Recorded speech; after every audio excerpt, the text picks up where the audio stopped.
So wish you well. All the best. All the best, bro. Here for you. He is Mchana from South Sudan, okay?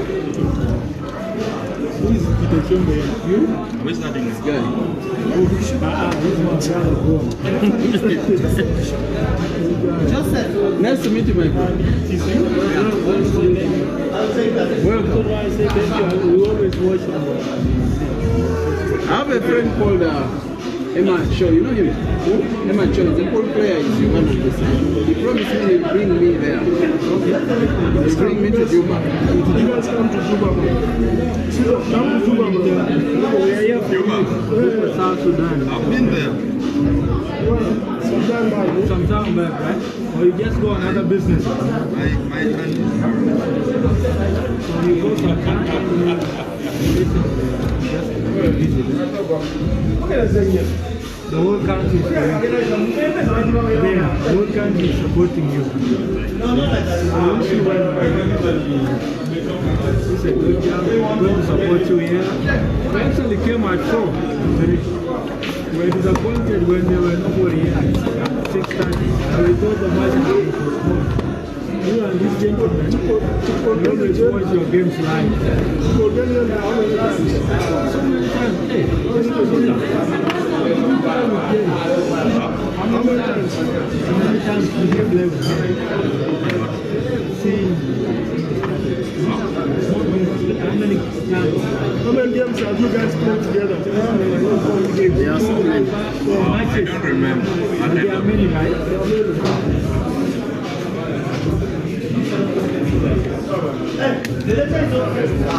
So we were talking about which page is this? I want to share this with some of my friends.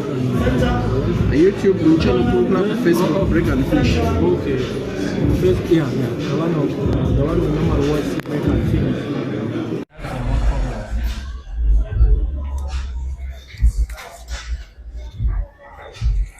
Microphone check. I'm trying to watch your game with Microphone check. We were trying to watch your game with CEAZER, but it was not all right.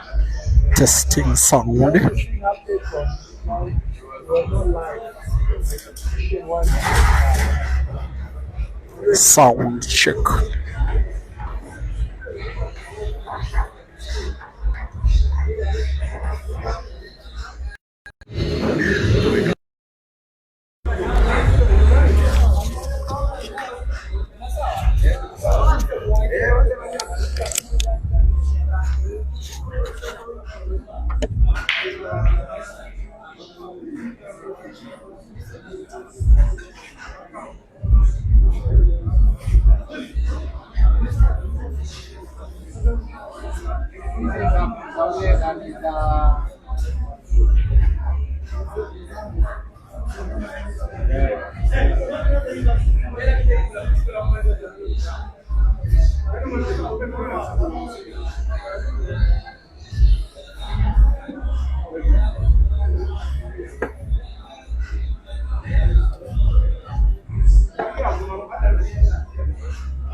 A very good evening, ladies and gentlemen. Welcome to the stream. And of all the matches that I've streamed ever since my advent into Kenya, which is just about 32 days ago, without a shadow of a doubt, this one is the biggest of them all in terms of the stature, character, achievements of players involved, and of course, in terms of the pots. Please give me a thumbs up if you can hear the audio and have a clear video signal.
Now there mayn't be any two of the best African players that face off as often as these two, because yes, they take on each other so many times, and every time they take on each other, they give one another a very story time. All the way from Durban in South Africa, donning black with the black cap, the bigger guy is called Jeremiah NAIDO. On in the town that is called Umlazi near Durban, he's the best player that Durban has got to offer, also one of the very best that South Africa has gotten to offer. He has Indian blood in him, Jeremiah NAIDO, but proudly South African, and has represented South Africa in so many events, in black ball, in hay ball, in nine ball, and as well champion in all of them. A two-time under 20 champion of South Africa, also a two-time national champion of South Africa in black ball. Jeremiah NAIDO also won the South African Nationals and won the car competition, I think in the year that was 2016. He has been around the place playing international pole, of course, in South Africa, throughout the SADC region, in Zambia, in Zimbabwe, in Eswatini, in Malawi. No, he's not played in Malawi. He's been to Tanzania, he's been to Kenya, he's been to Uganda a number of times. He has been to as far as China, participating in competitions outside blackboard. Taking on CEAZER, who nowadays is definitely a little bit more traveled, has also been around Uganda, his own country, has also been around Kenya, Tanzania, South Africa, Zambia, Zimbabwe, up to as far as China, where he was just over a month ago. He has also been to the United Kingdom now twice in the space of the last year, participating in international competition, especially including many matches against some of the finest players that the world has gotten to offer. Now, these two are guys that have taken on each other a number of times, and results a little balance between themselves. For those that I can remember, matches involving CEAZER and Jerry, many matches maybe, and a few tournaments combined. I do remember the match between the two that was organized at Queen Sports Club in Bulawayo in 2023, a money match for $1,000. Racing to 15 was won by 15 frames to 11 by Jerry. But in the tournament itself, tournament was won by CEAZER, and he defeated Jerry in the final to lift that 2023 edition, which was a double elimination competition. But CEAZER did not lose any of his lives. Then Jerry toured Tanzania in 2024, quite early in the year. CEAZER followed him there. The two guys played two money matches there. One money match was won by Jerry, another money match was won by CEAZER. As for Jerry, a race to 21 for $2,000 that was won by 21 frames to 20. The following day they faced off for $2,500, and CEAZER won by 25 frames to 18. The two did have two money matches in Uganda when Jerry made a tour of Uganda in CEAZER's home country.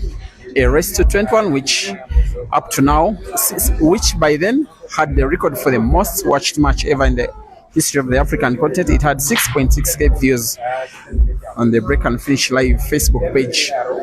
The match saw Jerry win the last 4 frames to win the match by 21 frames to 20. It was a Friday evening, and thereafter on Monday evening, the two decided to rematch, this time for $4,000. They played at a venue that's called Tickles and Giggles in Kampala.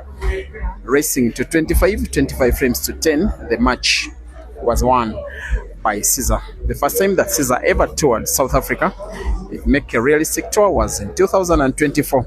He played 2 matches against Jerry. Both matches, money matches that is, were won by Jerry. The following year, that was 2025, just last year, CEAZER went back to South Africa, played a money match that had a number of uppers in Durban in South Africa. The match was won by Jerry bigly, I think by 21 frames to 12, perhaps 21 frames to 10, I want to beg your pardon, and the match was won by Jerry. Now, a few other tournaments in which the two did face off last year at Billiards Cafe in Lusaka. the Billiards Cafe Classic annual competition that is being played on double life basis. The two faced off in the round of last 16 in one of their lives, won by Jerry, a race to 9 that he won by 9 frames to 7. They then got to face off in the grand final when Jerry as well lost another life. The two did have one life after CEAZER defeating Sakala in the semi-finals and Jerry defeating Kelvin in the other semi-final. The two faced off in the grand final that was won by CEAZER. The very last time that the two guys faced off was just early this year. Those that were watching the African Championships organized by the AAPA in Durban, South Africa, Jerry's home country. Tournament that was won by South Africa in the teams category and by the South African player that is called Sean Mattis. There was a 4-man comp the day after the All Africa Pool Championships were done. It was Jerry, CEAZER, Aiden and Kelvin. Just 4 people racing to 21 in the semis and finals for 80,000 South African rands. I remember the semi-finals where CEAZER was defeated by Jerry, for Jerry to take the victory, and then the final where Jerry defeated Aiden after Aiden had defeated Kelvin in the other final. Of course, Jerry was victor. And 2 days later, there was a money match between the two, CEAZER Chandigar and Jeremiah NAIDO, for $4,000 racing to 21. The match was won by Jerry. Now, while CEAZER has somehow proved to be one of the more successful players on the African continent in the space of the last 5 years, if you are looking at the only player that has better head-to-head performance statistics than him, it is this guy donning the black shirt and the black cap, Jeremiah NAIDO. He also defeated CEAZER in some unofficial competition, by the way. Last year in Arusha in Tanzania, it was under the carpets with no live stream, but a match as well that was won by Jerry.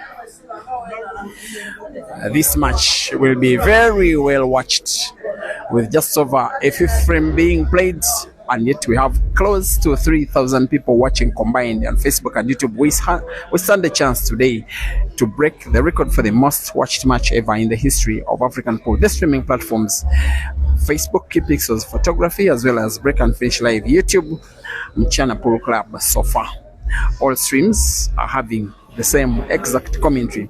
2-2 between the players, all the way from Uganda, CEAZER, and all the way from South Africa, Jerry, racing to 21 for $4,000 live from Chana Pub and Grill in Nairobi. Now for Jerry, this one will be the very last bit of action he will be having on the tour. His initial reason for coming was to rematch with Eshka, match that was won by Jerry. He also participated in a 64-man comp that was won by the Ugandan, that is Ian. Jerry lost in the second round to the Ugandan youngster Jackson Asiku. He then had later that night a money match against Kelvin, racing to 21 for $3,000. The match was won by Jerry. Today he's having a match against CEAZER, courtesy of the management teams of both of the players. That is for CEAZER, the Advanced Talent Agency, and for Jerry, big kills that have each staked half of the $5,000. That is $2,500 each for the consequence of loss or defeat, racing to 21 between the two. Welcome to the stream. My name is Simon Peter Chobe, all the way from Kampala, now in Nairobi, presenting to you live action at Mchana Pub and Grill.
There comes Caesar coming out of the angle, potting the snookered red.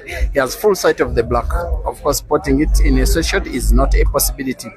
The realistic chance is to play the black off the cushion top into the corner pocket bottom right. He knows if he misses, there is a good chance Jerry could finish them 7 balls and maybe the black. That's why for Caesar the bank must be on.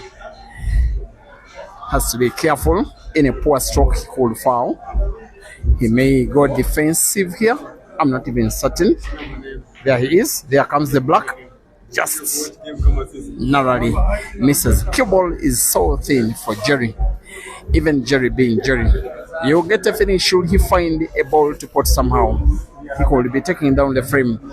In my book, in my opinion, there is no player on the African continent with better ability to play a ball on target than this guy from Durban, and he does so at breathtaking speed.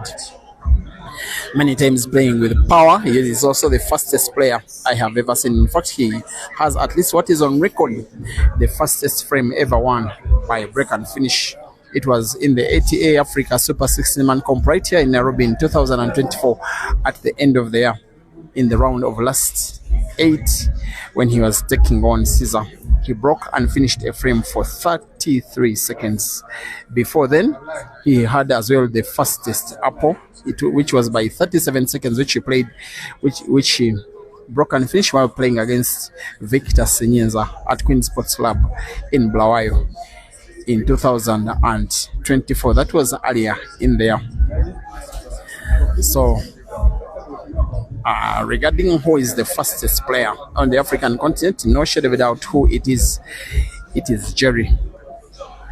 And asking about any player who has better head-to-head performance statistics, most especially in money matches, than Caesar, it is still this guy. However, for the last 2 years, Caesar has achieved a lot more than any other African player. In fact, for Jerry, for the last 2 years, all that he can write home about in terms of a major tournament one was the Super 16-man comp that was organized right here in Nairobi last year in the month that was August. Who did he defeat in the final? It was Caesar, but that was a double life competition. And who did Caesar last defeat to reach that final? It was Jerry.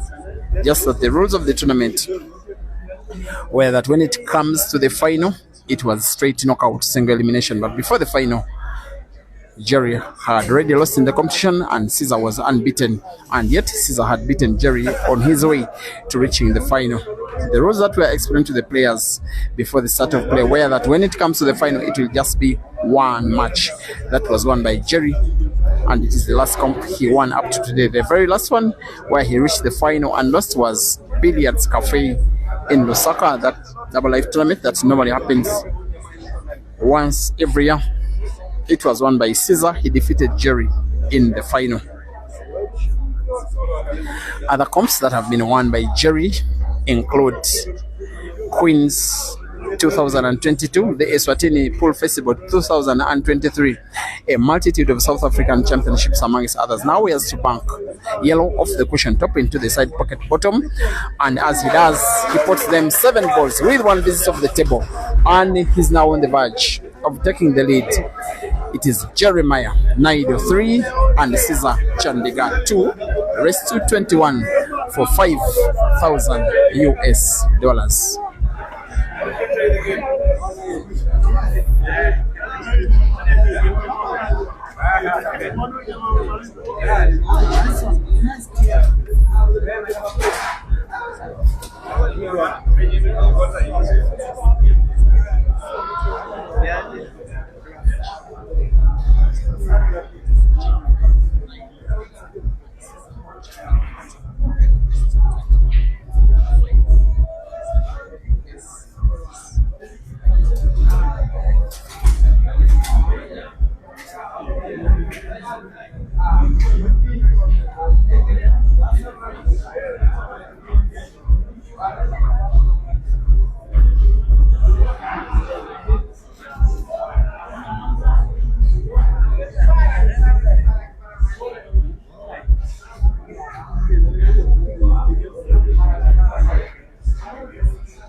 Now there is another match that is on the verge of kicking off at the venue between Tanzania's Innocent Sami and Joseph Kasozi.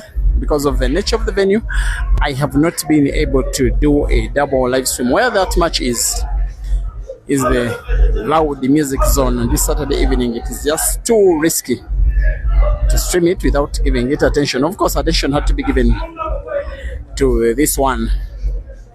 Jerry will be flying out of Kenya tomorrow. CEAZER's return tickets to Kampala is on Wednesday. CEAZER is still around, still has two other money matches, facing Kelvin tomorrow and Dula on Monday. There is a chance action between Jerry and Dula for the money. Between CEAZER and Dula for the big games could be the last in this Kenya tour, but you never know. Chairman may surprise us with yet another 16-man comp.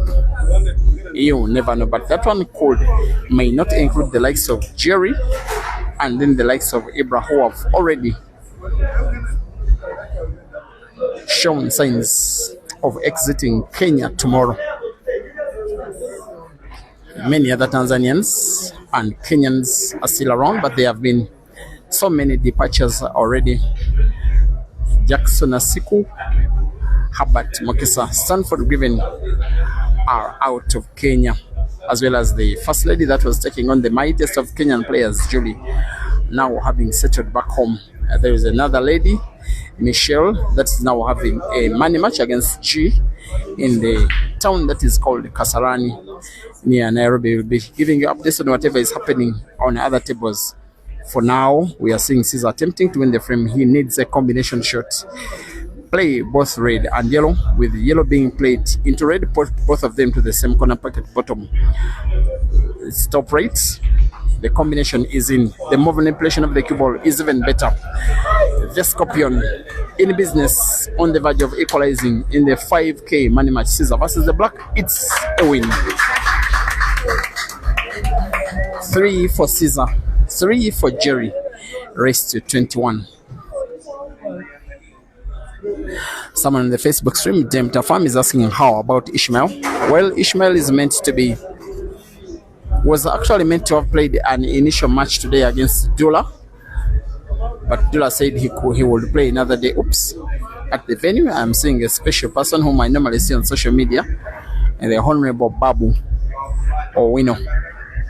Whoever follows Kenyan stuff on the internet, you may know a thing about him. When I get a chance, I'll take to him the microphone. That I promise you.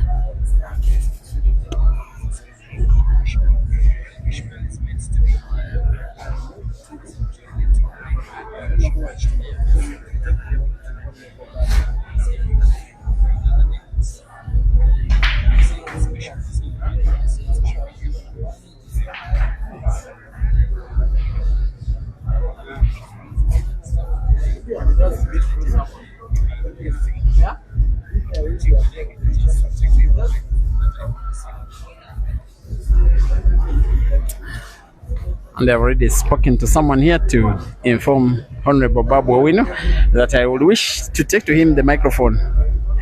3-3 between Jerry and Caesar. This one is the 7th frame out of a total of 21 that will be played tonight. Here comes the bulldozer, as he's called by nickname. Ganda Ganda is Zulu lingua. It means a bulldozer. He does look like a real bulldozer. He pots balls like he is bulldozing them. He has two reds close to each other, almost touching each other. Near the center pocket bottom, we'll want to put one of them, then draw the cue ball a little upwards, just like that. The frame is now pretty finishable. Africa's potting machine has a chance of finishing a frame which could see him take the lead in the match. Potting red, which is bottomers, cue ball bounces off the cushion, played into a yellow. That one was not his intention, but has sight of yet another red, the one that is close to the side pocket bottom. He will hit it big, draws the cue ball into the yellow, with the last red on the table having a passage into the corner pocket at the top left end of the table, with the cue ball being drawn slightly backwards. The rest is a formality. 7 frames played. Caesar Chandigar 3, Jeremiah NAIDO now 4. Raised to 21 for $5,000 US.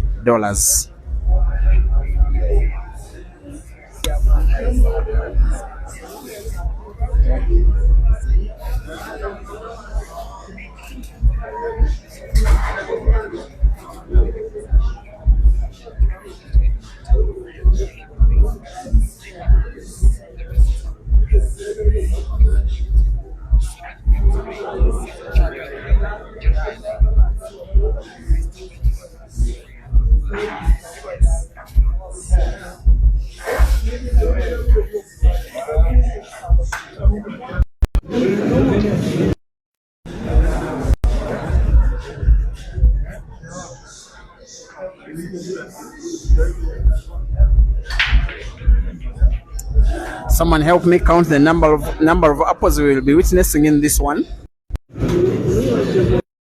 We may lose count. The highest number of apples from one player that I think I've watched in one match should be Jerry versus Caesar in Durban last year.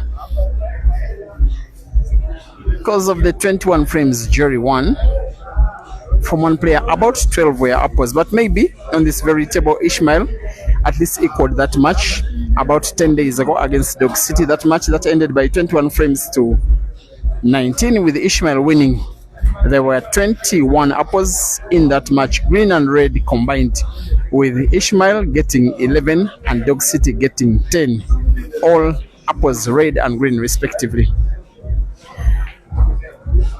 And there was another match between Caesar and Mansour in Kampala that had 18 apples in it, with Caesar getting 10 apples and Mansour 18, when Mansour was head started with +6 and still got beat. And it could rain apples here. And these ones will be more special because the pool table on which the action is being played is too standard. It is an Optima blackboard table, pretty much the same table where I watch the European Ultimate Pool Championships, especially with Caesar having come back just days ago from the Ultimate Pool Championships in Bolton in the United Kingdom, and that very, very special match where he lost against the Welsh star Tom Cousins, but with a very huge lead. But just having many matches against those guys, in my opinion, is some kind of victory. Of course, lessons learned and the importance of the break and things like that, because those guys, when they visit the table, when they break and finish, they just don't let you have a turn on the table, just like Caesar could in this one. But not, there has been a very big miss by Caesar, a very big chance for Jerry to win the frame and take a 2-frame lead in the match for the first time. He has a red close to the black, which he pots, and now, oops, he has not potted for once. Jerry has played with no intention to pot. As for Caesar, the chance for recovery is play cue ball off the bottom cushion into the yellow with intent to pot, but he did not pot. CEAZER's yellow is backed at the corner pocket top left where Jerry has a red. Of course, Jerry's frame now becomes tricky, but as well winnable because playing safety is quite easy.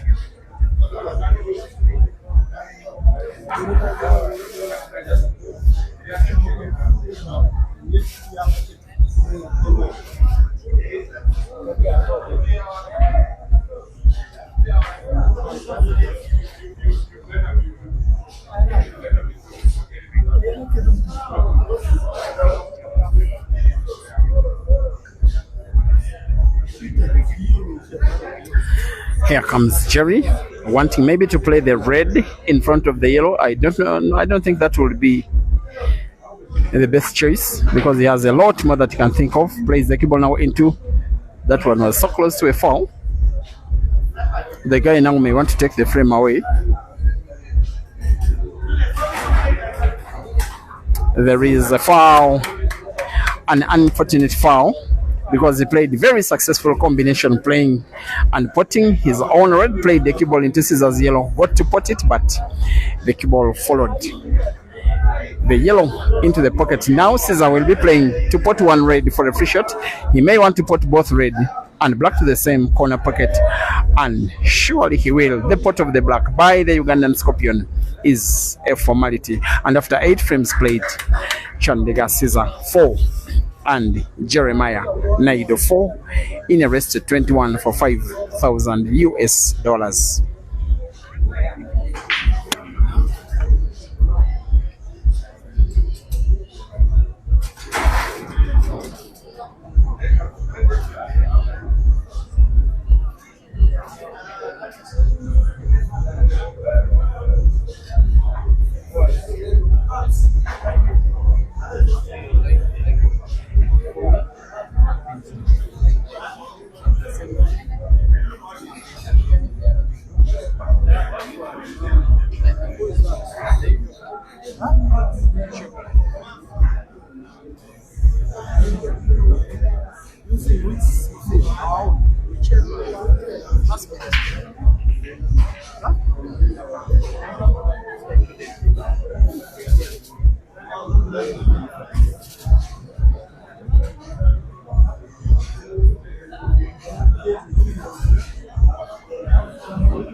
Someone please keep record of the number of apples. It could become a little bit unbecoming of how many apples will be eaten in this match. The bulldozer eats yet another. 5 frames for South Africa and 4 for Uganda in a race to 21 for $5,000 US. Our umpire is Mr. Joseph Mogisha, a renowned pool player, a member of the Mchana Gladiators pool team, also the chief umpire here at Mchana. Also played pool at the top level, played for the Kenya national team, I think from 2011 up to around 2017. Just around since then, he is still active, but not as competitive as he used to be. He's also an umpire with the Kenya Football Federation. He does officiate, sorry, he's a referee with the Kenya Football Federation. He does officiate matches in the Kenyan Premier League. So we have an umpire of the game who is also a referee of another sport in the big one, with CEAZER having broken dry, with Jerry going for a red apple.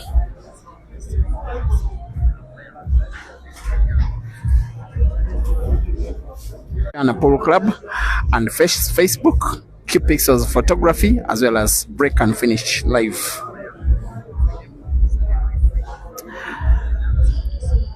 And feel free to watch from a platform of your preference. A chance, call it half a chance. What Jerry needs is try and portable and another. All he has in his mind is how to finish the frame. That is how he plays. It is how he wins. It is how he loses. I have to confess, most of the times he wins. And he's come into the match as the better form player, most especially after results of games that have been happening in South Africa. He has defeated Aiden in 2 money matches. Maybe it is half the reason as why Aiden is not here. Maybe he didn't want to face the same guy in a different country. After all, they can always face off in South Africa. He also, the last 2 tournaments that he played in, actually the last 3, he won 2 and lost 1.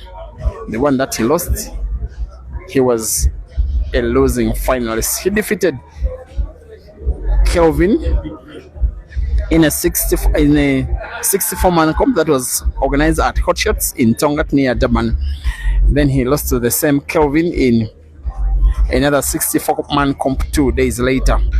And then he won a 4-man comp 1 week later at the same event. That was at the same venue. That was after the All Africa Pool Championships. He may get himself snookered here.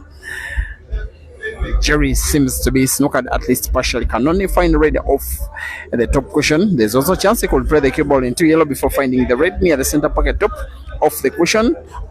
Again, finds red but doesn't pot. This is a big advantage now, CEAZER, in a match that is having frames being shared almost equally between the players. And one thing I like is the trilogy between Aiden and CEAZER and Jerry. It is so funny that most of the times CEAZER has taken on Aiden, it has been CEAZER winning for most of the times. Most of the times Jerry has taken on CEAZER, many of the times it has been Jerry winning. And yet, many of the times that Jerry has taken on Aiden, it has been Aiden victorious, as though they are just exchanging money amongst each other almost equitably.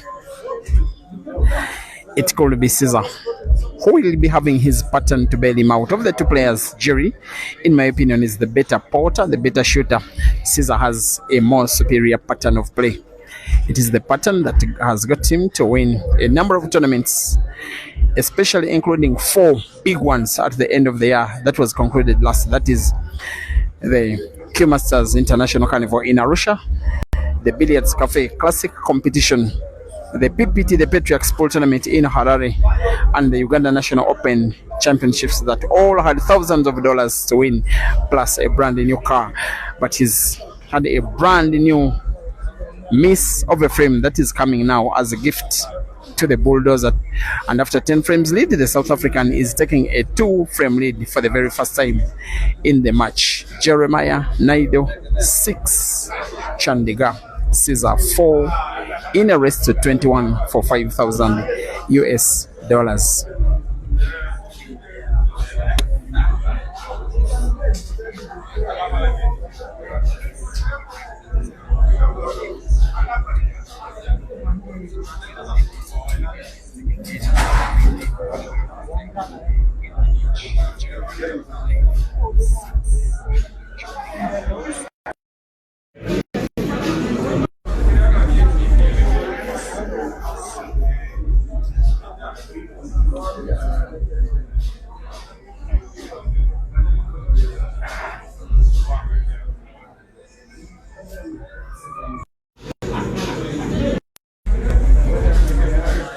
In a maximum of just about 2 hours, I believe we shall have this match played to completion. That is at the very maximum. Less than 3 hours in total are enough for this business to get done. The business of 5,000 US dollars. It's one of the big money matches that are happening on African soil. Between an African and another, they don't come this bigger. And very special thanks to the management teams of both of the players. As for Jerry, Big Kells, his new management team, his manager is watching this match. After this, he will be flying out of Kenya to go back to Nigeria.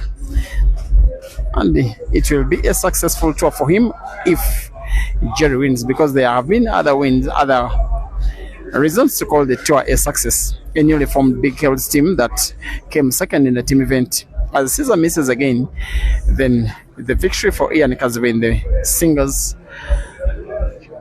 and 2 money match victories for Jerry so far. If this one becomes the third win for Jerry, it will be victory generally for Big Hills.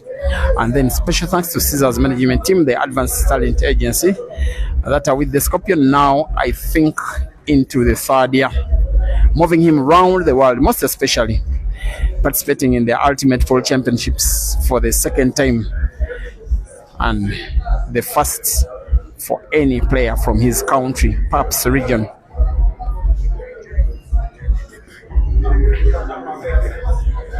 And the belief they have in the Scorpion, despite the very clear bad form, so many misses so far in this match.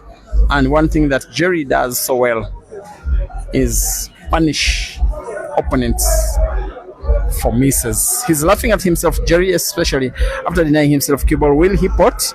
Will he cut the yellow sharp? Yes, he does. How good will the cue ball be? Could the black play it out of position? No, maybe a little bit of fortune there. And after being fortunate, Jerry plays himself back into full control of the frame. Now having to put the last yellow, cue ball off to cushions, 1, 2, and a clear straight line between white and black and center pocket at the top, as Jerry takes a free 3-frame lead now. It is 7 for Jerry and 4 for CEAZER after 11 frames, racing to 21 for $5,000.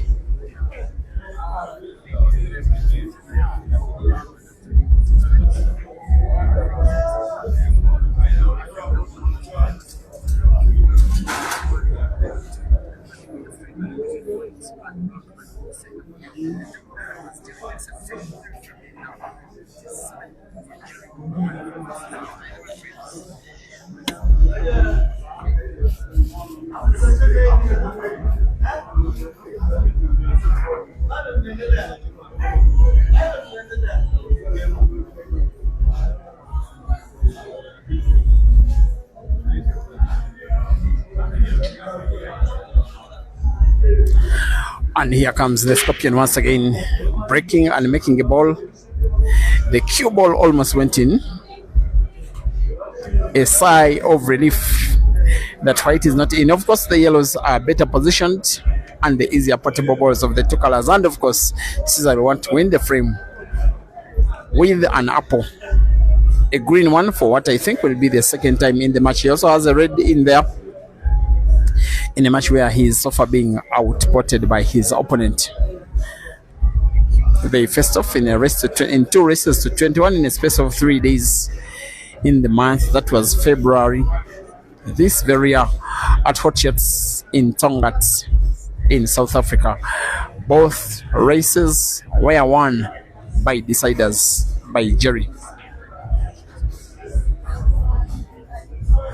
CEAZER has a chance to respond here, with the 12th frame being played, with him on the yellows, with the yellows finishable. I believe that the 2 yellows at the left side of the right side of the table will be played first. Then the 2 yellows at the right side of the table will be played last, with the Scorpion now having to put yellow to the corner pocket top right, then playing the cue ball to the left end of the table. A little too close to the pocket, but the Scorpion will be okay. He wants to put both yellows to the same corner pocket at the bottom left. The black may be to the side pocket bottom or the corner pocket bottom right. either will do depending on how well he plays the cue ball. He may as well contemplate something of a bank shot. He could get self-snookered. My God. That is unbelievable, most especially for top players of this level. The least that can be forgivable is to have sight of the black. And it is going to be maybe the easiest frame that Caesar will be giving away to Jerry, most especially a chance being given so big by himself to win by break and finish. Now the chance being given to Jerry to steal the frame away, and what will be an effort by the South African to take a 4-frame lead for the very first time in the match. He will have maybe the black as some kind of reason to worry, but he misses the ball, he misses a red. In a frame that is having misses from either players, Caesar has the chance maybe to take what belonged to Caesar in the very first time. Anyway, having to roll the black right against the cushion to the corner pocket top left of the screen in what will be the Scorpion winning a fifth. Black seems slightly off, and he leaves some space between the black and the jaw of the corner pocket where the black is for Jerry to pass his red. As he passes the red, as the cue ball bounces off the cushion and moves slightly backwards, he can put yet another red to the corresponding corner pocket at the bottom left. Now putting it while drawing the cue ball backwards off the cushion, moving in a beautiful spot to put the red that is in space of the two to the corner pocket bottom right. All he has to do is to put the ball with all the ease and then move the cue ball to the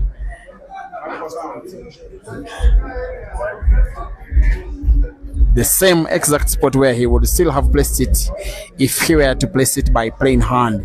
Jerry wins again, dear viewers, and the Bulldozer leads against the Scorpion by 8 frames to 4.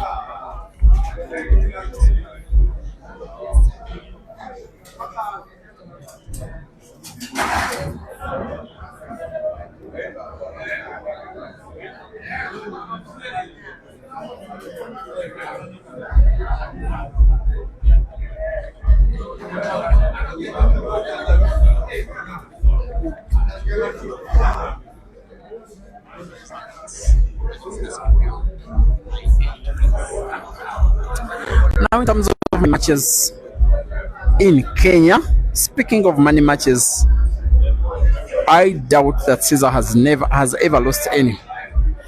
When he played for the first time against Aiden in Kampala, with Aiden winning, Caesar then played against Aiden right at this venue, same table. About a week later, the match was won by Caesar in a decider by 21 frames to 20. As Jerry fouls this time around, Caesar also won a second match against Aiden right here in Kenya, same venue, same table. The following year, that was 2023. It was actually 2024 after the Grand Mchana. The match was won by Caesar again in a decider by 21 frames to 20.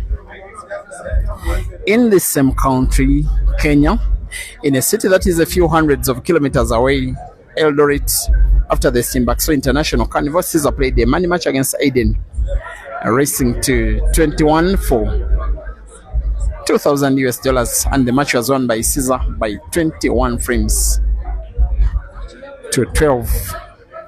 That was such a humiliation. Those are the 3 money matches he has played in Kenya. Others were when he was starting Kenyan players about 2 years ago, and all of them played here and were all won by Caesar. Of course, he's starting off slower than his opponent, and he's supposed to be the home player.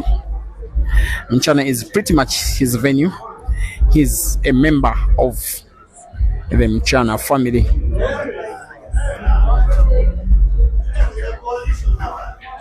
And the reason for all of the silence is the fact that one of their own is so far being humiliated at somehow their own expense. But for frame number 13, the Scorpion is coming good, pretty much playing like Caesar normally does. He's putting black, punishing Jerry just like Jerry has been punishing him prior. It is Caesar now 5 and Jerry 8 in a race to 21 for $5,000.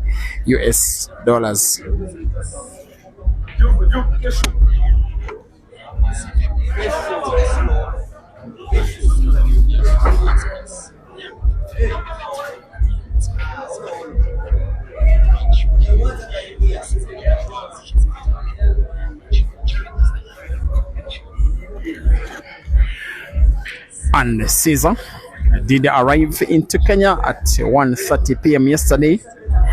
Jerry has been resident here for 8 days now.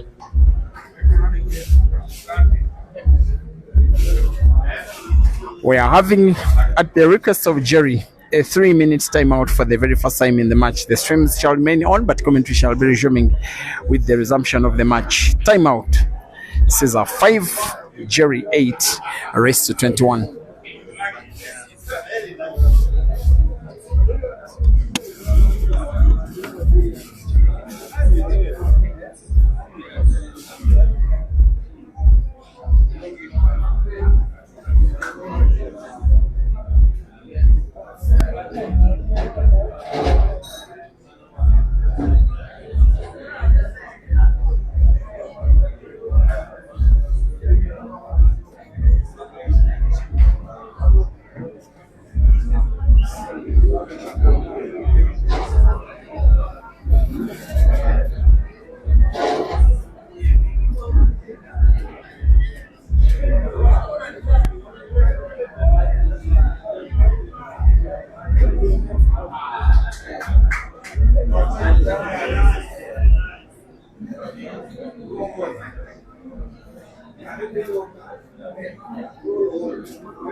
And right on timing, dear viewers, the Scorpion breaks and finishes to record a sixth for him.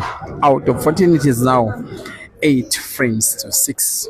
And by the playing speed of these guys, I will not be surprised if they race to 21 without asking for any more timeout. And once again, dear viewers, we have live streaming from 2 platforms, that is Mchana Pool Club YouTube as well as Break and Finish Live Facebook, with the South African bulldozer Jerry breaking frame number 15, having lost 2 frames in a row to his opponent for the very first time in the match. Maybe CEAZER has gained his opponent, maybe he has said a prayer, maybe he has gotten a few words of encouragement from someone he believes in. Sometimes that is what these players do. Maybe some encouragement from the manager, some encouragement from someone they believe in. Could be the spouse, could be the mom, could be a friend, could be a coach, could be someone like that. Just to hear the words of them telling them you can do it. Now the 15th frames is the South African breaking dry. CEAZER wanting to play red into yellow, pot yellow, and close the table there, by which he does, and plays the yellow, plays another yellow off the cushion and into another cushion. Also plays Jerry's red close to the cushion. The easiest portable ball is the yellow close to the bottom, to that center pocket. Another yellow close to the cushion a little rightwards. It can be finishable by this frame, but it will not be easy, even if the person that is playing is not easy either.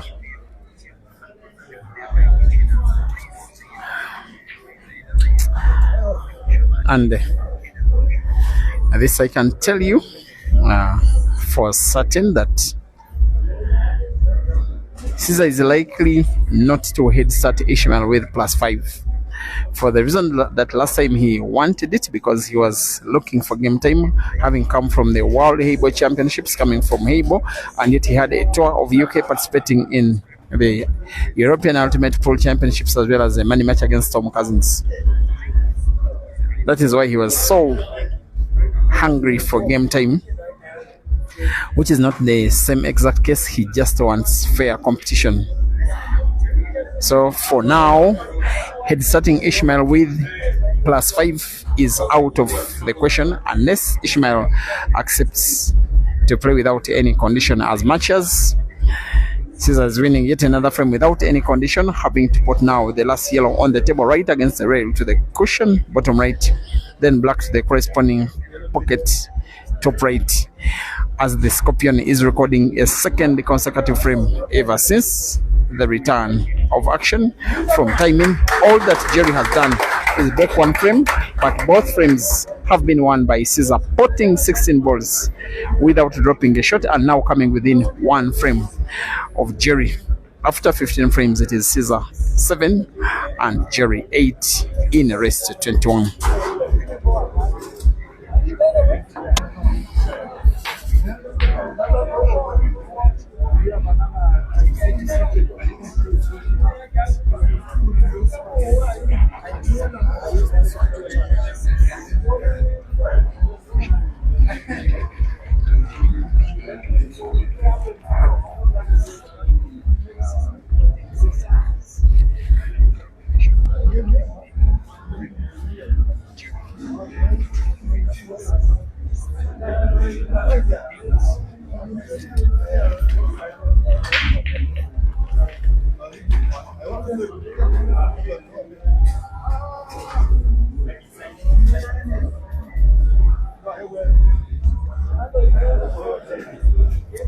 Here comes another chance from yet another break, which if CEAZER wins, will be having equal scores for the very first time since the start of the match.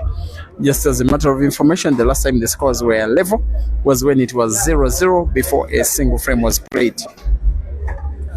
Here comes the Scorpion with a chance to finish a frame, which will be an equalizer that would have come only after 16 frames played, and yet just about the last 20 minutes or so, including the timeout, he was 4 frames down.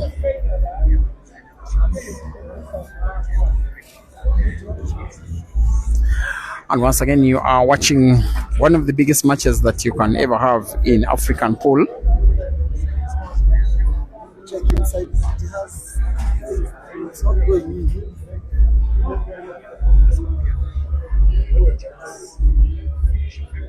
Really try to spoil it. It is a race to 21 between the Ugandan donning all blacks, is CHANDIGAR, and the South African donning black with a black cap, the big guy, Jeremiah NAIDO, for the consequence of loss of $5,000 staked by either management teams for CEAZER, the ATA for Jerry, Big Hills. It is 8 frames to 7. Jerry still leading, but was leading by 4 frames. And then CEAZER won 3 straight, 1-1, and then went for timeout, and 1-2, both with 1 visit of the table. He could be winning a 3rd frame in a row with 1 visit of the table, but a 4th frame he will be winning overall. Yellow to the corner pocket bottom left, and yellow to the side pocket on the right, and the pot of the black to the corner pocket top left for the Scorpion to record upon number 3 all in a row from the same player on the same table to equalize in the match. After 16 frames, CHANDIGAR CEAZER 8 and Jeremiah NAIDO 8.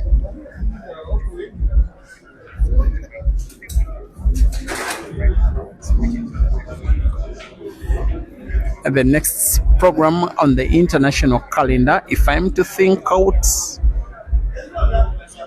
should be towards the end of next month. I think the 21st up to the 23rd of May 2025 at Queen Sports Club, the Queen Sports Club annual double elimination competition that is happening in Bulawayo.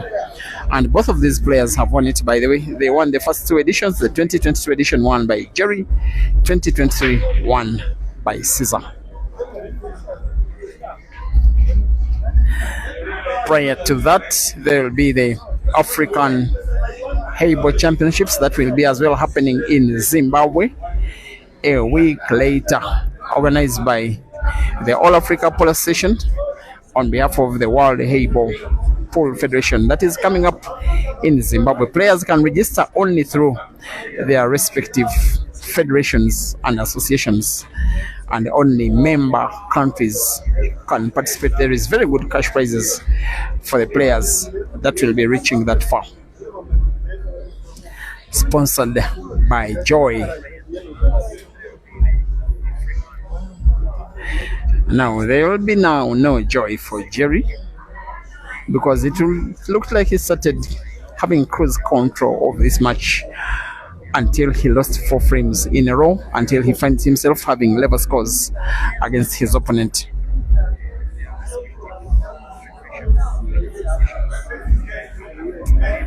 For once, Jerry plays with intention not to pot. Of course, the frame was not going to be finished with any kind of ease. CEAZER will be having 2 dead reds, the ones that are in a pile up of 4 yellows at the left end of the table. The other reds are just a little fine. Critical frame, this one for CEAZER. Critical frame, it is for Jerry. The winner will be taking the lead. Could be a foul here, as long as the cue ball doesn't reach the cushion. It looks like a foul as we await the call from the umpire, Joseph Mokisha, who calls a foul. With Jerry having the cue ball in hand, perhaps going for the lead of the match yet again.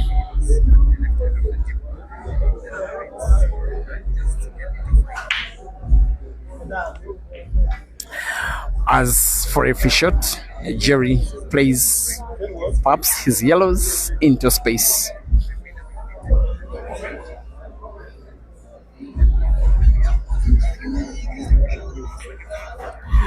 Here does come the bulldozer.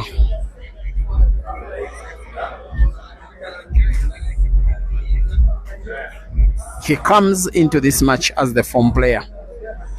Not so many times does that happen. CEAZER is normally a very, very consistent guy. It's just that for whatever reason, he's not having the start of the year that is 2026 as good as he ended the year that is 2025. He was oozing with all quality, winning everything that there was to win, most especially the month of December 2025, the best month in his entire career. Perhaps Jerry on the verge of taking the lead, as he will be potting yellow to the center pocket bottom and drawing the cue ball slightly backwards. A slight backspin will do, as slight as that. He can play now the remaining yellow by cushion drive off the red at the corner pocket top right. He goes direct and still pots and cold pot black to the side pocket bottom or corner pocket bottom left. Either will do. He's going for the side pocket. Africa's potting machine gains the lead in the match again after 17 frames of play. It is now Jeremiah NAIDO 9 and CEAZER Chandigar 8.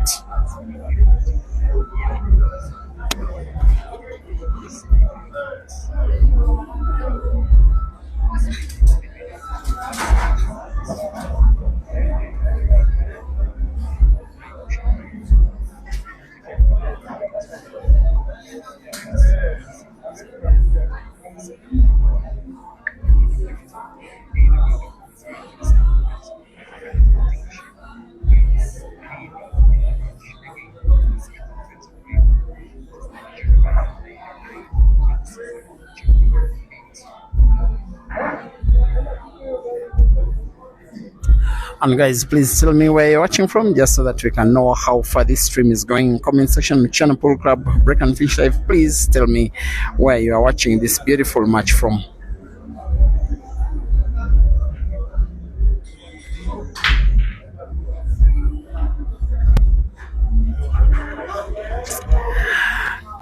As frame number 19 starts off as a scratch on the break by CEAZER. Chance for Jerry to regain a 2-frame lead yet again in the match. Mr. Faceoff, it's boiling nicely. You say, where are you watching from, my guy?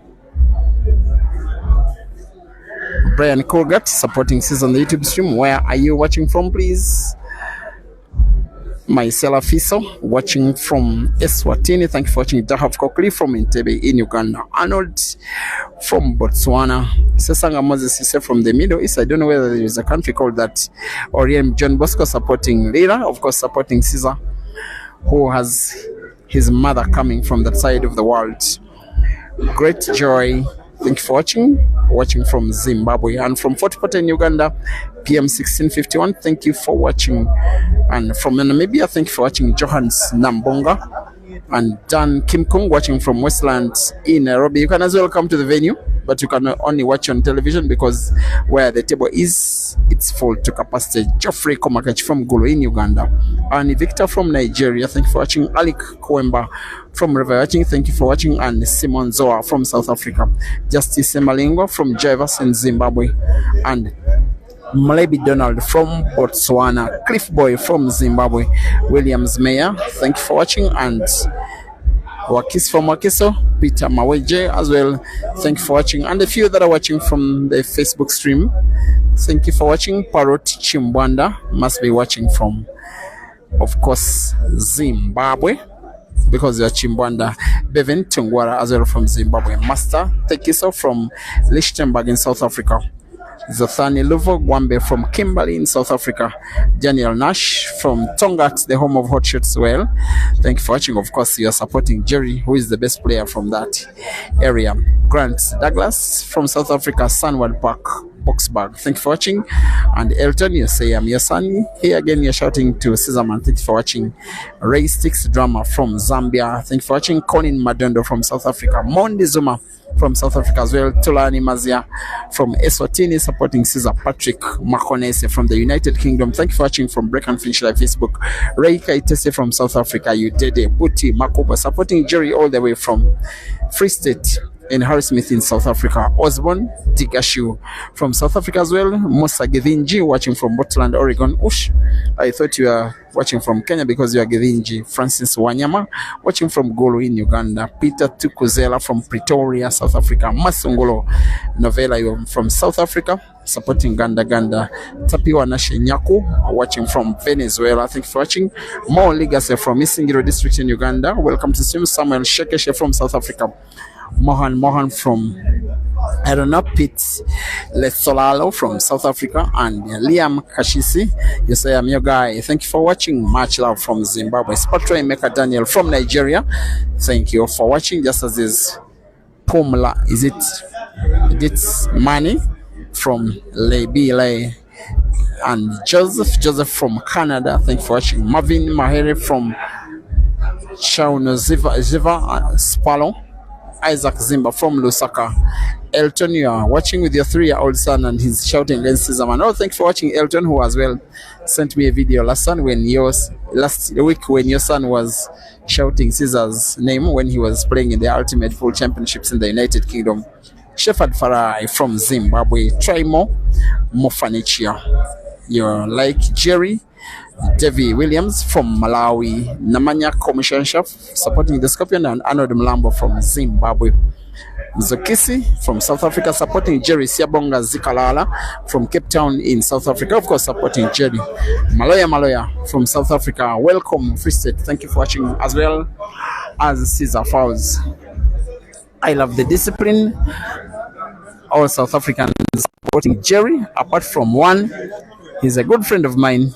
He's CEAZER's #1 supporter, Marisa Sifo Makansi, watching from Johannesburg in Gauteng in South Africa, and he's supporting CEAZER.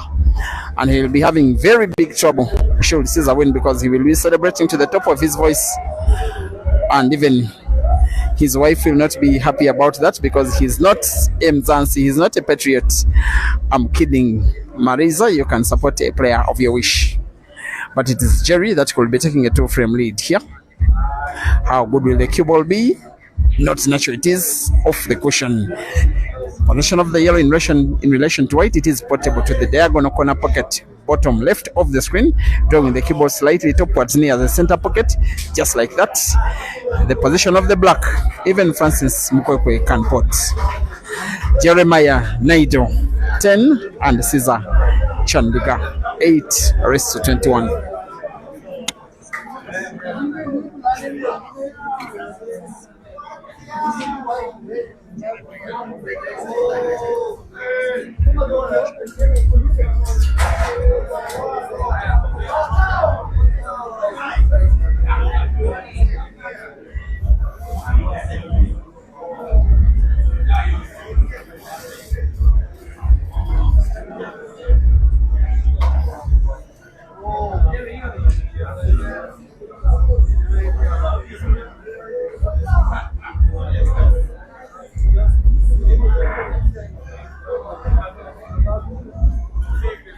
with a 10 frames to 8 lead. Here comes frame number 19. We are about 2 more frames away to the half-time interval of the match, and the frame is broken with 2 yellows potted, and all of the remaining yellows on the table are in space, just as much as all of the reds, just as much as the black and the white, in what looks like almost certainly a frame that will be won by Jerry and by break and finish, live on break and finish.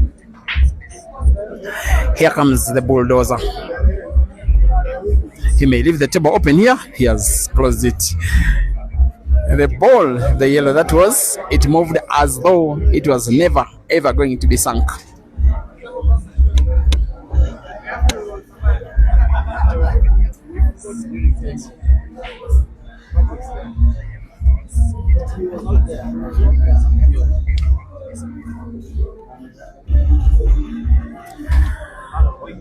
Now here comes Ganda.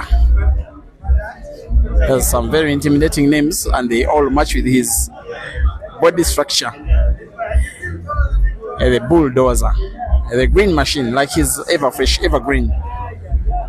He has played the black ball close to Caesar's red. That will be the most regrettable shot he will be playing in this match. Now the frame will be very hard to finish by Jerry. He needs magic. And it's starting with the ball that is close to the black. I don't think that is now the best decision. He's deciding to leave a big cut between now the white, yellow, and the corner pocket top left, where he's playing the black. Wants to play the cue ball into the black, or the red close to the black. Here comes a shot into the black, but not open enough. As for a choice of recovery, he may have a very sharp cut of the black. Try to play it right against the rail to the corner pocket top right, which, if he does, will be a very magnificent way in which to finish the frame. There comes the cut. Where's the black going? It is a miss. A very narrow miss. A very unfortunate miss. Highly likely, of course, to be punished by the Scorpion with just 1 more centimeter of accuracy. The frame will be won by Jerry. The fact that he lacked that 1 centimeter, the same frame is now even closer to being won by Caesar. On the verge of coming within 1 frame of Jerry yet again, the Scorpion will need to put the 2 reds at the left end of the table to the same corner pocket. White ball being played with a little back spin. Now a top spin, cue ball bouncing off the top cushion, moves just around the middle of the table. The frame is highly winnable, of course, from this kind of range. Caesar knows, Jerry knows, everybody knows that it's a frame that is being won by the Scorpion. For Jerry, the mistake was failing to put the black. For Caesar, the response is winning the frame and coming within 1 of the equalizer. Chandigar Caesar now 9 and Jeremiah NAIDO 10.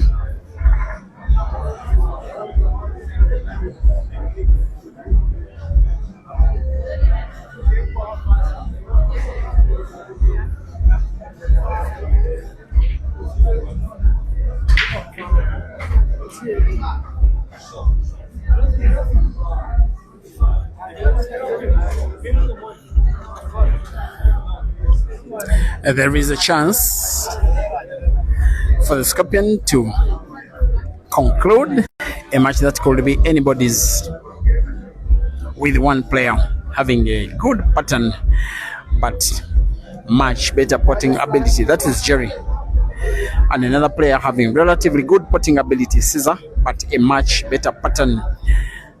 The pattern versus the shot. Pretty much, that's the kind of conquest that we're having today.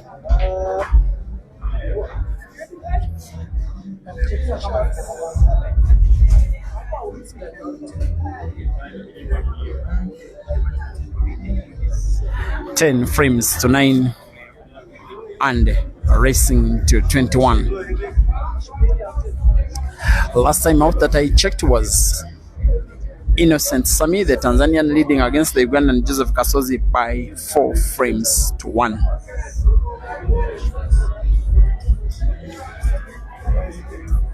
And there is a lot of side business that is happening here. Many betting on CEAZER, many betting on Jerry. That is the matches between the fans themselves. And the players have no idea that they are making money for other guys whom they don't even know about. And they are losing some money to others.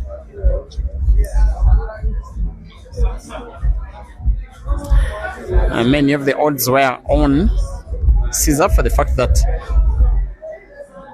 it was one guy that had a big chunk of money against CEAZER and inviting different funds to stake what they could in amounts of their choice, those that were staking on Jerry. That's most of the side business that is happening here. Ladies and gentlemen, while this is a match that is having a lot of following, it is organized gambling.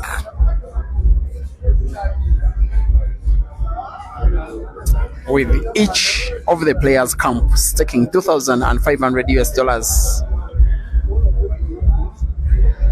And now the winner to take the pot, which is the total stake, that now becomes $5,000. Maybe for any match that I have streamed, this one should be the highest pot ever. I've streamed a few that have had $4,000, including here during this tour. Then the match that was won by CEAZER in Kampala against Jerry, that as well had 4,000 US dollars.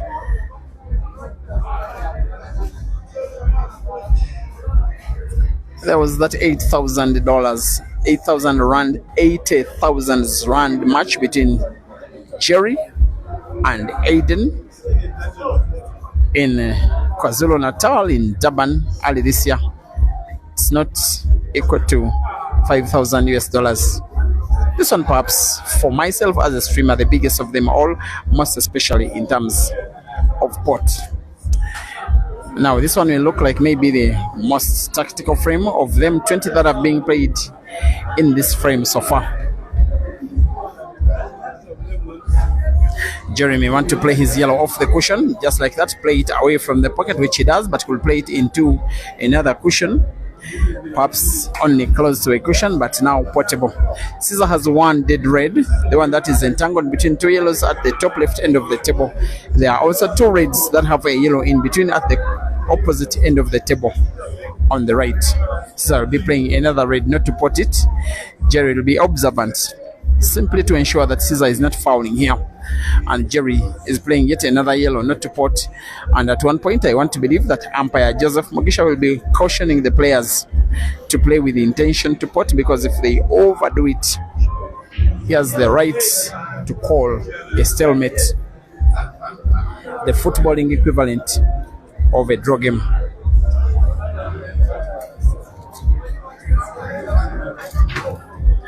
Here comes CEAZER with the pot. His intention was to play the cue ball into those yellows that are touching the red. He missed them all, potted the cue ball, fouling in the process and giving a chance to Jerry to take a 2-frame lead as we head into the halftime of the match.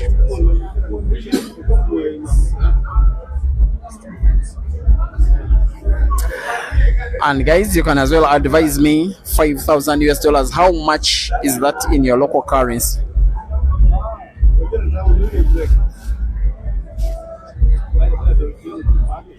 Most especially those that are watching from Zimbabwe, how much is that in Zimbabwean dollars? Okay, here in Tanzania, it's about 12 million shillings. Yes, around 12 million shillings or thereby. So please advise me.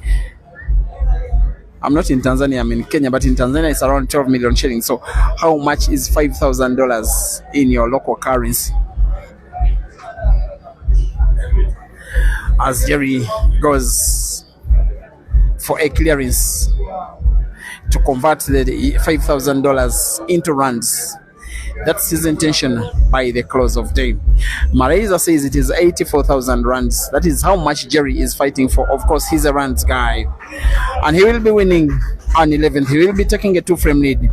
As the pot's yellow, all he needs is not to get himself. Look at that's why he draws the cue ball backward. with now the easiest spot of the black. Jerry 11 and CEAZER 9. Shazia Mosongole, you say it is 10,000 kwacha in Zambia. Salman Tinashe, you say it is 100 million Zimbabwean dollars. I'm not so certain. Langster Selai, you say it is 75,000 rands. Maybe you are not so accurate. I'm not so certain. And Sheikh Taboka, you say that in Zimbabwe it's backed by gold. And Poilano Nkopane in your currency, you say it is 82,000. Then Sami, you say it is 97,000, I think, in kwacha. Tinashe reminding us that it is 84,000 in rands. And it is rands 90,000, someone else says, while in Kenya shillings, you say it is 65,000. No, 650,000. Now I get it. And as I see, what you are saying is it's worth on the YouTube stream. And someone says it is 125,000 zig in Zimbabwe. Then Estash Hamonga says it is 84,000 in kwacha. Mwachilimba, you say in Malawi it is 9 million. In my country it's even more, but I don't want to tell you. Augustine Chimoka, you say it is 94,000 in kwacha. Maybe you are not accurate. And Brian Kruger says it is 650,000 in Kenya shillings, while Solomon the Great, you say it is 7.4 million naira in your Nigerian currency. Now let me tell you, in my country it is more than 18 million in Ugandan shillings. That is what CEAZER is fighting for. That is his local currency. You can win this money and then move a few kilometers, maybe 20 kilometers out of the CBD of Kampala, his capital city. There he will be buying a piece of land by winning this match. But first, he has to come from 2 frames down. To come from 2 frames down, he needs to win this very ongoing frame. With now 5 yellows on the table. As it's red, sorry, I want to beg your pardon that he is playing.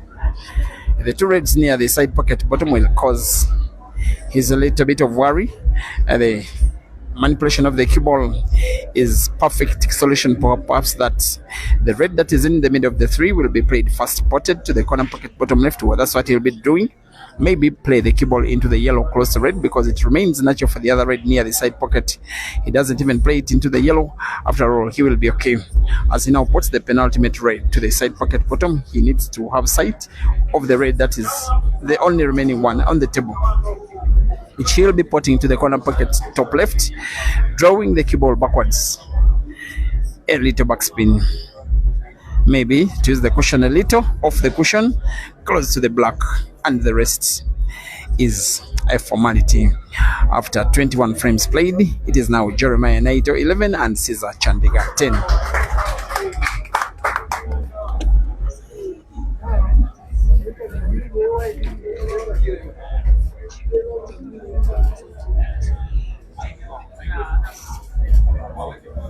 It's 85,000 kwacha. What?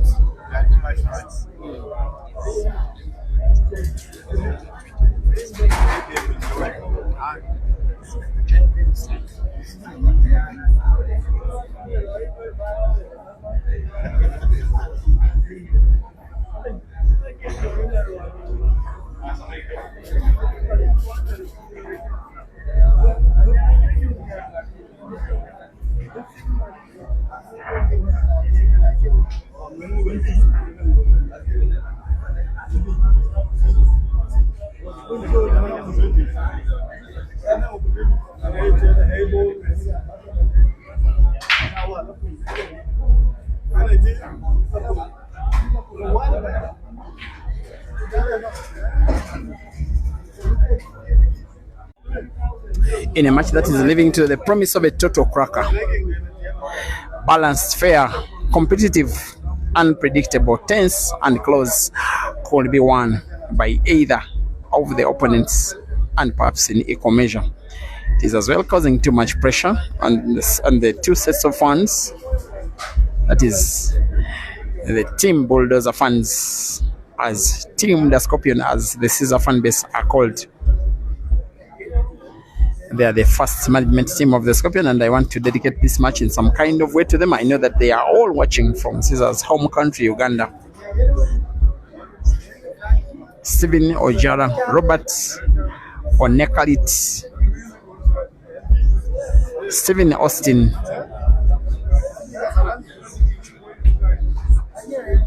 Keith, amongst others, until they handed CEAZER as the finished products to the Advanced Talent Agency, now to become even more professional in terms of management.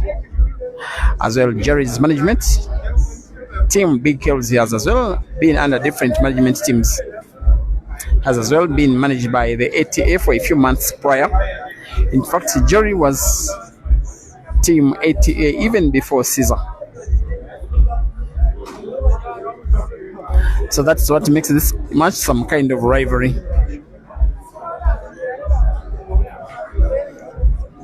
But not just that, it is a big African rivalry. When Jerry and CEAZER play, the whole African continent are watching.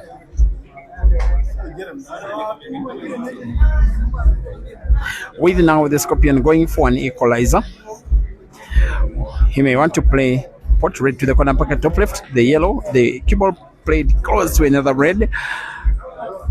By its resting position, the Scorpion's intention was to put the second red to the same corner pocket he has potted the previous, and will be playing the cue ball into the yellow, close to the side pocket at the top, just like that, for the yellow to support the stopping of the white and the pot of the red by the Scorpion. Will record his equalizer in a match that he has not been leading, but has not been letting Jerry to run away with, and it could still be anybody's game. Frame number 22 is won by CEAZER, an equalizing frame. It is CEAZER Chandigar 11 and Jeremiah NAIDO 11.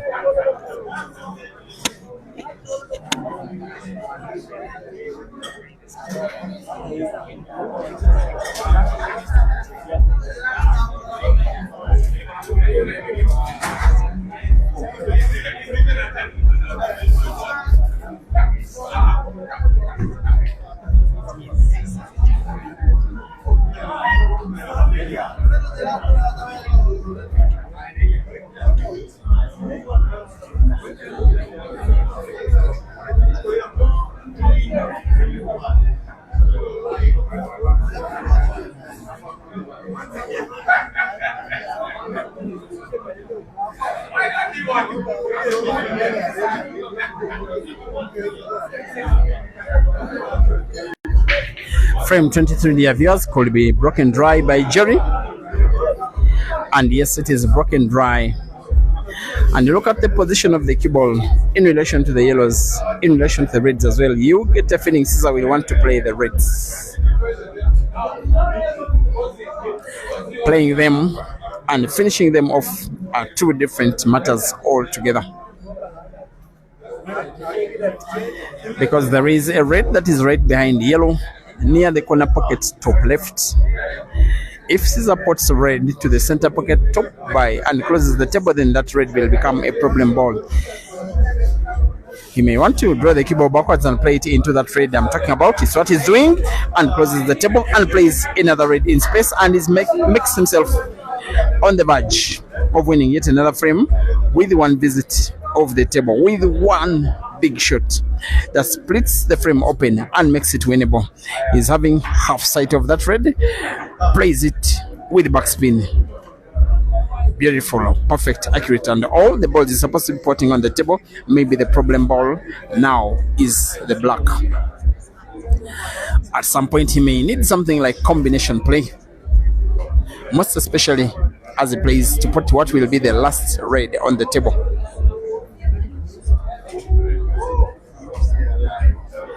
Here comes the Ugandan Scorpion, having to put two reds to the same corner pocket top right.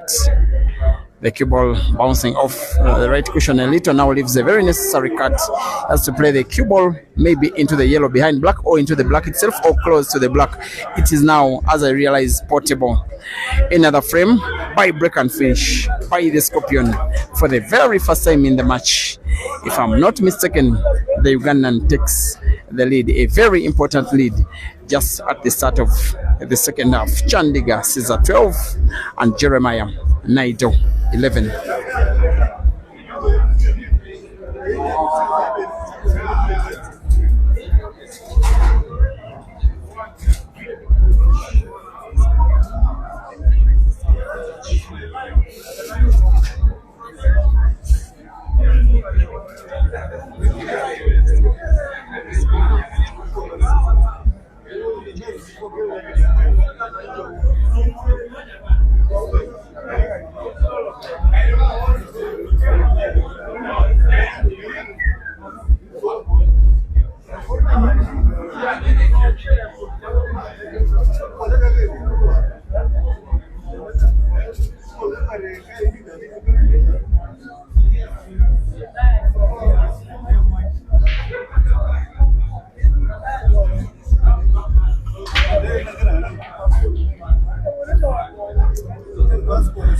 We have just had a period that has seen CEAZER as the better player. That is ever since timing, because we went for timeout when Jerry was leading by 3 frames. It was 8-5. Right after timing, Jerry has won 3 and CEAZER has won 7 out of 10. And like I always say, Jerry now must be wary that this guy from Moyo in northwestern Uganda, every time that he plays, most especially in these long races, does have that time when he becomes unplayable. The worrying bit from Jerry's game is that maybe that time is now. Jerry has got what it takes to put anything on the table. His potting power normally bails him out. That's why he's one of the most feared players on the African continent, because he has the best potting ability. But Mr. Patton, that is CEAZER, most of the times can match that potting prowess of the bulldozer. Another thing CEAZER has done successfully is to kind of slow down the pace of the game. Of course, at Jerry's speed, he's unplayable.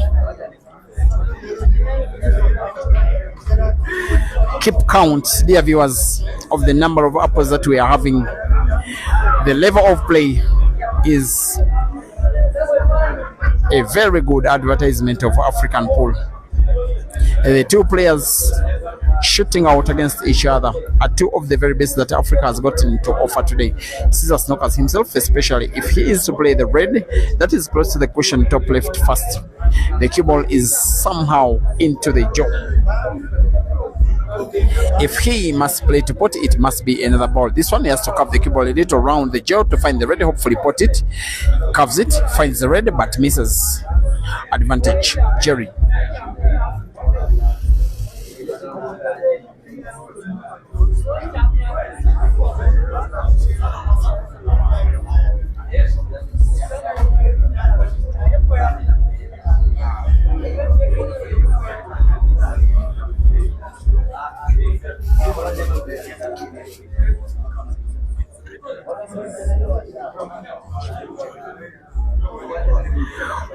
What can Jerry do? What he needs is to pot a ball.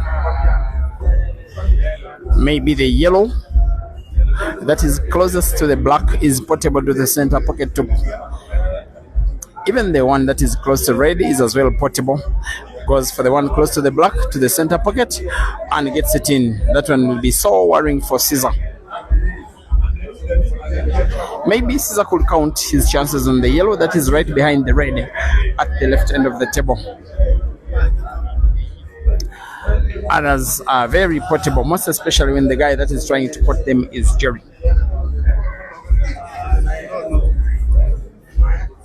Another yellow just around the exact middle of the table is portable to the corner pocket top right. in a frame that I don't even know why Jerry is throwing his hands around. The frame looks certainly winnable, and winnable now.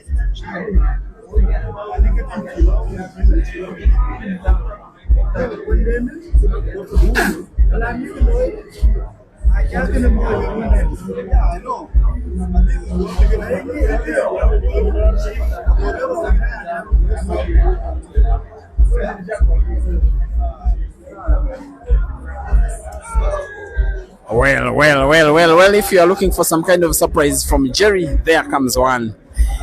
It's not one of those easy balls, potting maybe off cushion and off a red, but he did it with very good game reading, top concentration, and will now be taking the frame away. And if he does, it will be a very deserved frame won by the Bulldozer, and also it will be a very deserved equalizer.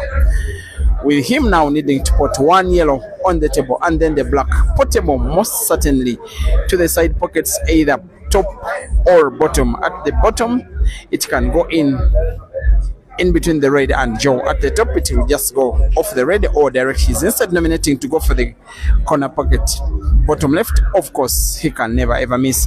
After 24 frames, dear viewers, it is now Jeremiah NAIDO 12 and CEAZER CHANDIGAR 12.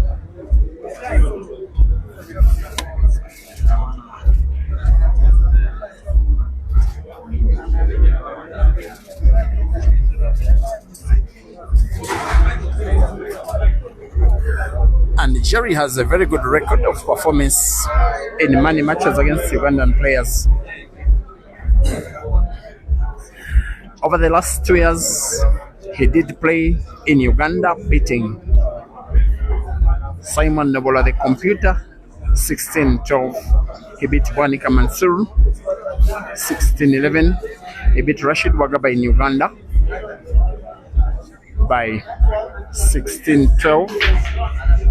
Over the last 2 years, he has beaten Joseph Kasozi 3 times, I think in 3 countries, in Bulawayo, in Zimbabwe, in Kampala, in Uganda, in Eldoret, in Kenya. All of them, Jerry coming victorious. He has defeated Ibrahim Sejemba once in Uganda and lost twice in Uganda against the same player. Also lost against Ibra at Ball Breakers in Johannesburg. The last time the two faced off against each other, racing to 15. I think it ended 15 frames to 11. He has played about maybe 14 money matches against CEAZER, with Jerry having about 8 victories compared to CEAZER's 6. This one could be a 7th for CEAZER or a 9th for Jerry.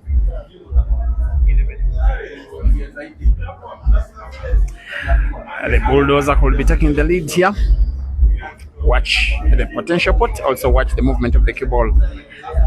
He normally likes to bully his opponents round as he plays to try and pot the cue ball following the yellow all the way. He may want to put both yellow and black to the same center pocket bottom, and the rest is a formality.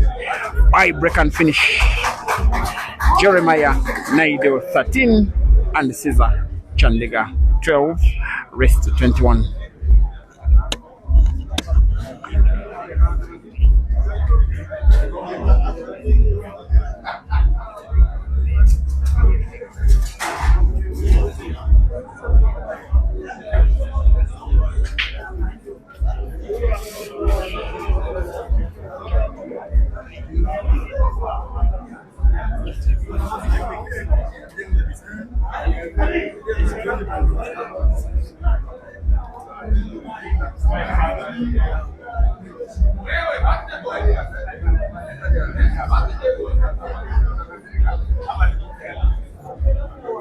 CEAZER as well with a relatively good performance against South African players. Of course, slightly down on Jerry in terms of a head-to-head performance compared to victories and defeats, but CEAZER has a very good record against South Africa's Aiden Joseph. He lost against Aiden by 21 frames to 20 in Kampala in Uganda. has defeated Eden twice here in Nairobi, twice by 21 frames, twice for $4,000. He has defeated Eden for $4,000 in Johannesburg in South Africa twice. He has defeated him twice there and has lost once to the same player. He has defeated Eden once in Lusaka in Zambia in another race to 21. In Johannesburg, he has defeated Pilani Mazambani. I think he has defeated Yolen. He had the tour last year, played matches in Johannesburg and Cape Town and Durban in 3 different provinces, KwaZulu-Natal, Gauteng and Western Cape. He won most of the matches, but not against Jerry. He also then lost once and won once against Eden. Won against Eden in a 4-man comp that CEAZER won. He then lost against Jaden bigly in a money match that was organized in Johannesburg. I think it was 21 frames to 12. And then mid last year, he had the nerves, CEAZER to headset South African youngster Ethan Chetty with +7 racing to 25. The match was won by Ethan. That is one of the last bits of action that Ethan ever played on the blackboard tables. Now he is fully a committed Heibo player. He did tell me early this year, as he was not participating in the All Africa Pool Championships. And that match between Ethan and CEAZER with +7 on the record is their highest ever watched live match in the history of African pool to present date. At one time, towards the end, it had 8.4K people watching live. This one is a little close, but not close enough. It is a little under 5,000 watching live.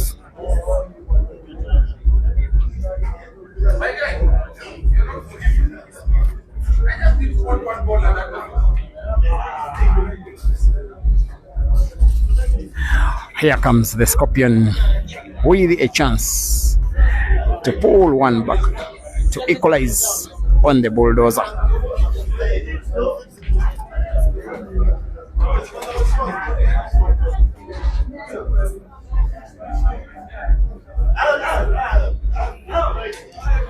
Tomorrow, just around the same time at the same venue, shall be Kelvin Mkando Fikoti to take on CEAZER Chandigar.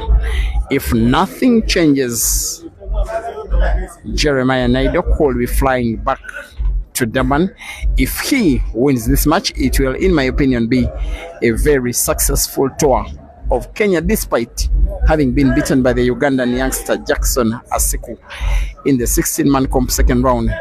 But if he gets to win, well, 3 money matches against 3 and gets to beat CEAZER in Kenya for the first time of any player, I believe it will be a successful tour by Jerry. Once again, in a money match in this country, CEAZER has never been defeated by anybody. That's why he's so popular here. In fact, the 2 times, the money matches that he's been winning here, many of which have been streaming, have gotten even more celebrations than some of those that he has been winning from home, as he equalizes, as he aims for the block, as he shoots, as he puts. After 26 frames, it is the Scorpion 13 and the Bulldozer 13.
Another dry break by Jerry.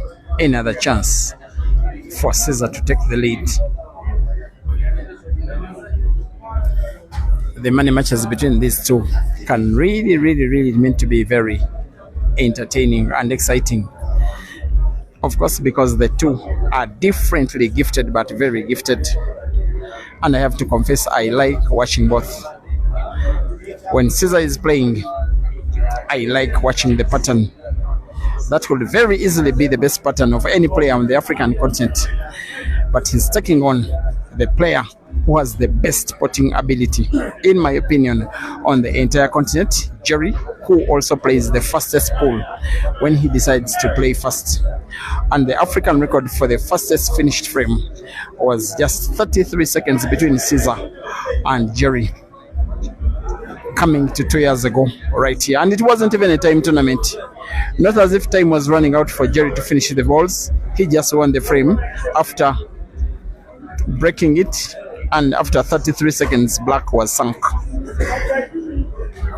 And like I said, even the second fastest frame ever on record for any African player is by the same guy for 37 seconds against Victor at Queens in Bulawayo 1 year earlier.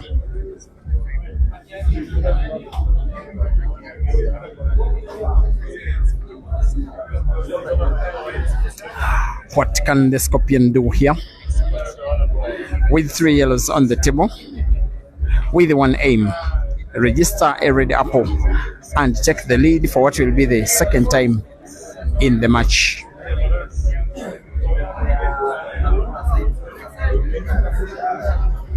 A race to 8, it is this one. Maybe 70 to 80 minutes will be enough for us to have a winner. And I have this feeling we could have this match go out to a decider. The winner could win by 21 frames to 20, or at the very maximum, maybe 21 frames to 19, and it will be either of these guys. There has been a miss by Caesar. There is a chance, yet again, another chance by the bulldozer.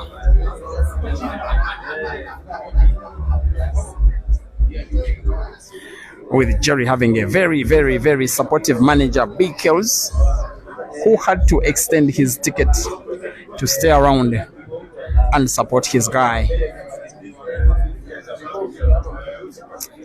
And how about this? That is a very uniting money match, having viewership from all over the continent, and everybody supporting a player of their choice for all their respective reasons.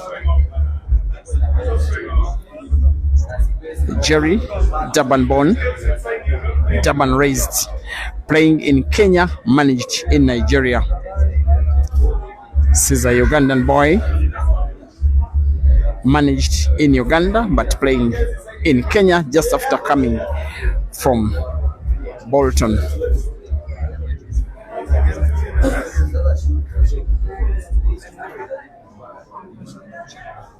The dollars at hand involved in this match, either to be converted into shillings or runs.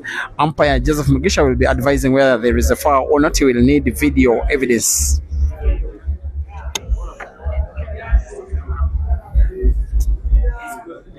He will have a relook at the shots, most especially those that are watching from the YouTube stream. You can play a bit backwards to see what the match officials are exactly looking at.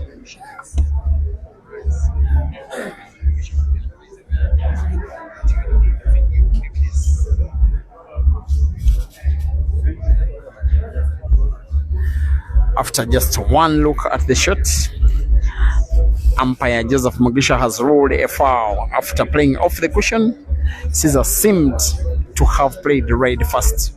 He's showing the same video to the player, just such that the ruling is appreciated by both players and both fans. For you as fans, you can re-look at the video if you play it backwards.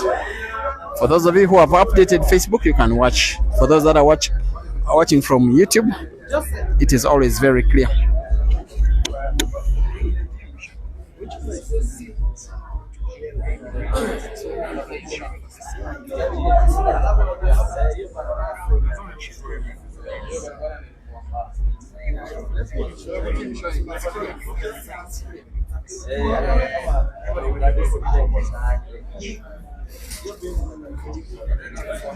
Of course, CEAZER wants to be fully contented by asking the umpire for more evidence. Of course, it is big money at stake. Don't blame for players to demand evidence when evidence can be provided by video.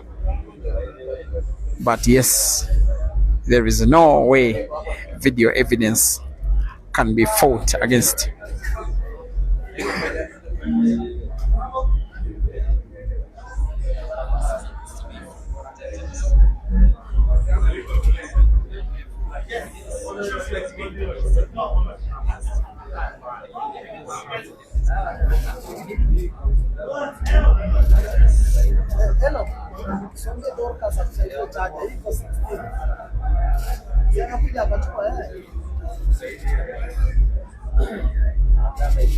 Copa 76.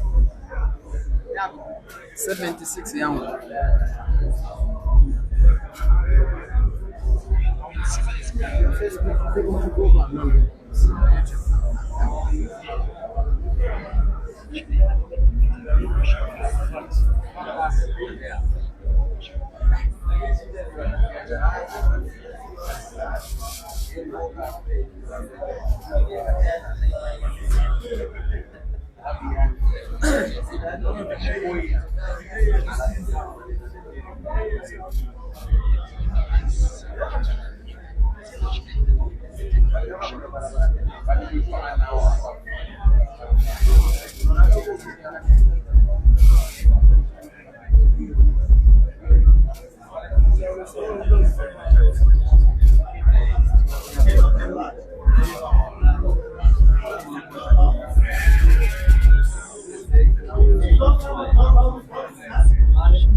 The players are still not yet content. Jerry claims CEAZER played red first. I think CEAZER claims he played a double tap, which will be a legal shot.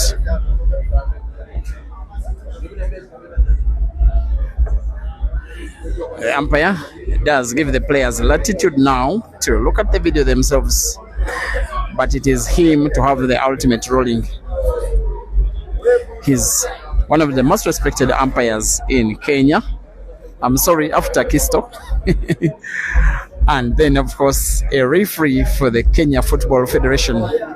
So he officiates pool at the top level. He as well officiates football at the top level in the country, besides having played pool at the top level by himself.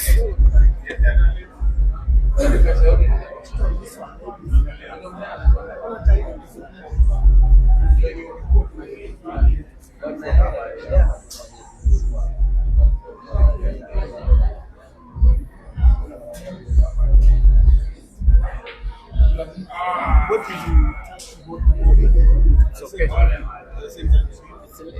It's okay. You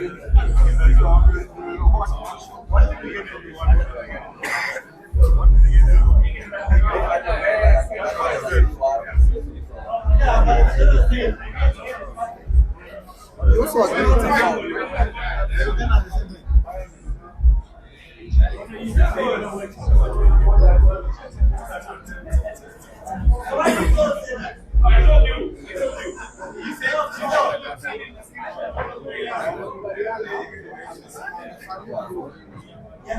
So guys, this same video that you are watching, the same video has been played back several times and in slow motion with slower and slower and slower playback speed until there was agreement, until there was the umpire to rule with video evidence that it is a foul. Maybe the chance for Jerry to take the lead, to need to win 7 out of the will be remaining 14 frames after this one is done. With now 5 yellows on the table, with assumption the one is, yes, it was always going to be potted. They are reds. I want to beg your pardon. All he needs is nothing but a clearance, and with 1 piece of the table. While he's a very good potter, Jerry, his cue ball manipulation skills are also very good. Just that sometimes his potting ability outperforms any of his other qualities. One of South Africa's best, one of Africa's best is on the verge of taking the lead against Uganda's finest, and also one of the finest that the continent has gotten to offer. Jerry will be playing black to the center pocket where there is the yellow. He has latitude to play the black direct or off the jaw and off yellow. Either will be okay. He goes direct and gets it in and wins the frame and takes the lead. Jeremiah, NAIDO and South Africa 14, CEAZER, Chandigar and Uganda 13.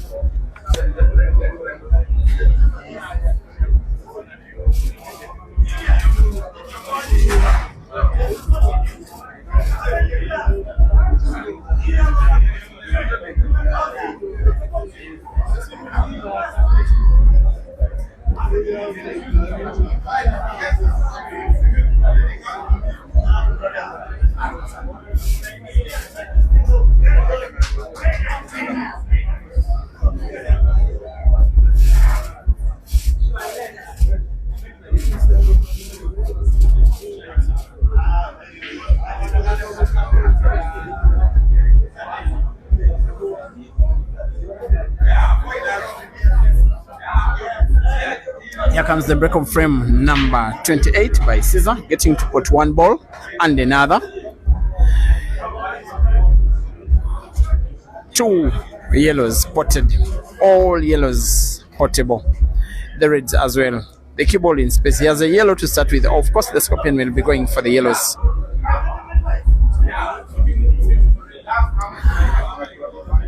The chance can't come any better to equalize by break and finish for the guy that probably has played the highest number of money matches in the last 3, 4, 5 years. So many of them that they are ever since returning from Zambia, where he was a semi-professional player in 2022 with Sharks Pool Club, when he played against Ugandans. Bwanika Mansur, Simon Ndobola, Joseph Kasozi, Ibrahim Kayanja, Ibrahim Sejemba. Every Ugandan that dared, he took them down, and for most of them with vulgar scores. Some of them with head starts, until he became unplayable against fellow countrymen. Then started venturing outside of the country, most especially targeting South Africa. And how many money matches has he played against Jerry? I think this one is the 15th, and close to 10 against Aiden. After this, we'll be testing money match action against Kelvin tomorrow until the following day. Being a part of the action that has been in Kenya for the last 1 month, he now gets to equalize yet again in the match by Apple, putting 5 yellows. Of course, easy one it was, and then the black, and then the 14th frame. A race to 7 it is now. CEAZER 14 and Jerry 14.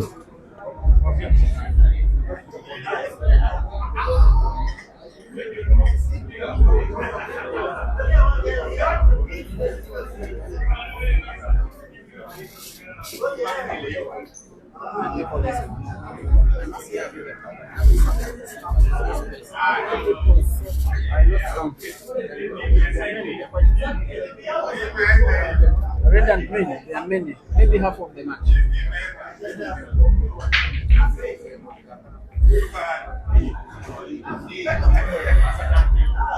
Just that maybe for the last 30 minutes or so, Jerry's breaks have not been that good. Clearance of the table will be far-fetched in this one. But these guys are big guys. Even if I'm looking this bad, you get a feeling CEAZER will want to try to finish it with this current piece of the table. Let's see how. As he gets to play red of yellow, he closes the table, playing a yellow of Jerry behind the red. He now plays red into red with the intention not to pot, and achieves exactly that. Just to have control of a corner pocket. He has so many of Jerry's yellows behind for CEAZER to have his red right packed at the corner pocket. I think it is good game reading from the Ugandan, especially given the fact that finishing the frame off was close to impossible. Jerry will ensure that as many of CEAZER's reds as possible are dead balls. He has just played yellow into red, having two reds of CEAZER close to the side pocket bottom, pretty much unportable.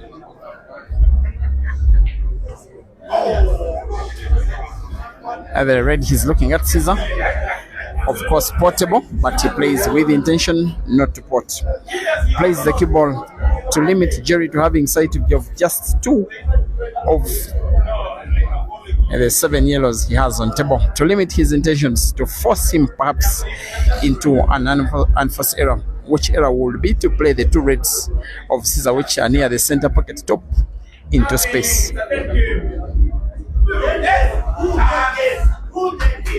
And Jerry responds to safety with safety. Now there is a tempting shot here. Look at the red that is on the left of the white. If CEAZER cuts it, the cue ball could be played into the red, two dead reds. He chooses to play another shot instead. He wants to be as safe as possible. Goes for the red off the cushion on the right into the left end of the table. Again, he's limiting Jerry's options, maybe to having sight of just one of 7 yellows he's having on the table.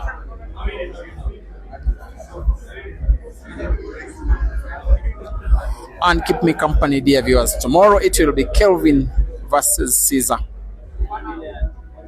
Sunday, Abdullah Hussein versus CEAZER.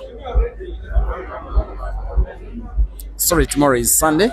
Hussein versus CEAZER is expected on Monday.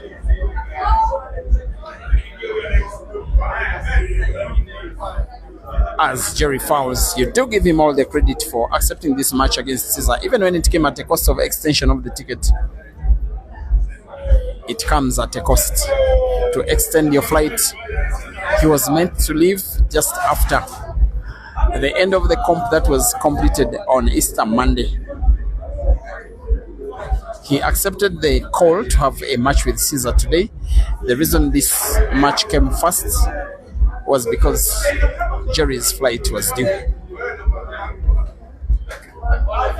So far, his tour is successful in terms of monies made. Of course, he came for the money, but it could just be 50-50 if he doesn't win 7 more frames, if CEAZER does instead.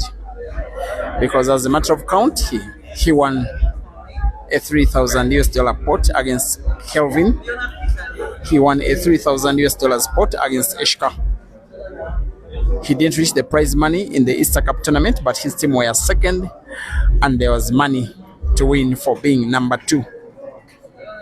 If I'm not mistaken, I think it was about 120,000 Kenya shillings.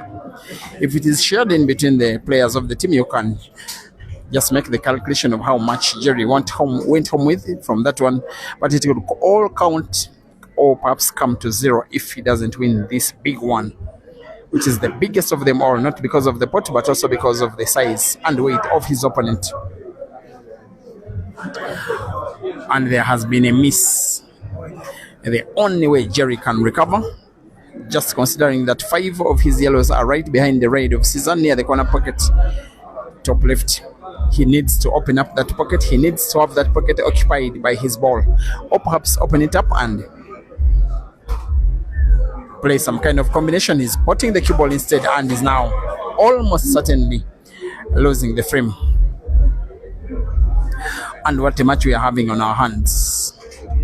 Drama, uppers, dry breaks, mistakes, pressure, clearances, nerves, and everything that a big match can come with is all seen right in front of our eyes and in real time between Caesar and Jerry, as the Ugandan Scorpion now gets to put black for what will be the 15th time in the match. As the cue ball was played round the black is now sunk for the Scorpion to regain the lead and the confidence and coming closer to the money and what will be a memorable victory. Also taking into account that he has a 100% record of money match victories in the Republic of Kenya. Second time out of the match for 2 minutes at the request of Caesar. Chandigar 15 and Jerry 14, rest to 21.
White and yellow.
Kama kuna hiyo video tuonyeshe hapa. Yaani kapozi ni ya video.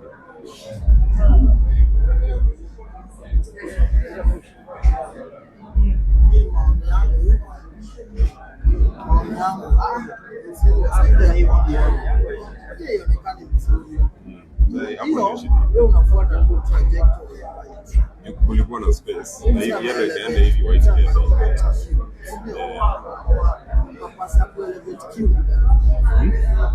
Because if he was bridging over another alikuwa na bridge hiyo pia ingine. So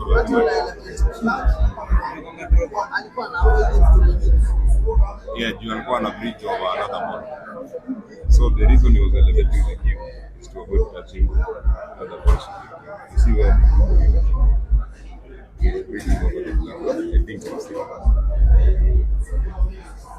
alafu unajua ni slides. So unaweza kuona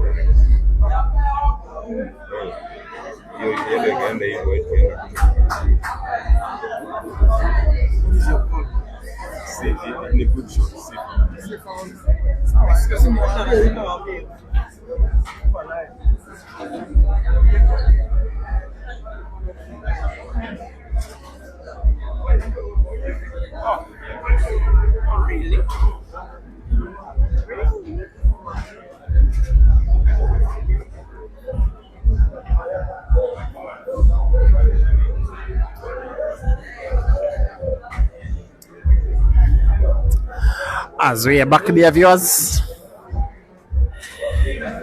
we are back with yet another clearance, yet another pending equalizer, yet these guys denying each other the chance of taking every big lead in a match that could go all the way to a decider in a big race to 21 for a big pot of $5,000. The scores are now 15 frames a piece.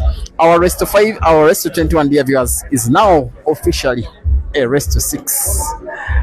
Too tight, too tense, too close, too unpredictable. Jerry 15 and Caesar 15.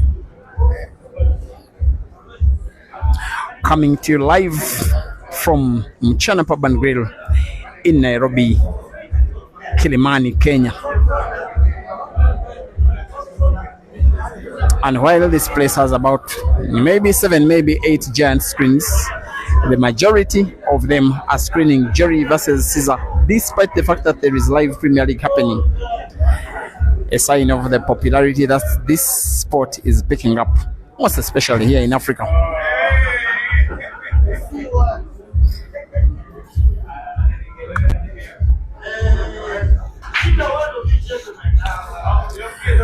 For the 16th time in the match, Jerry breaks and breaks dry. He shakes his head in disbelief at how he's lost his breaks for the last maybe 30 minutes or so.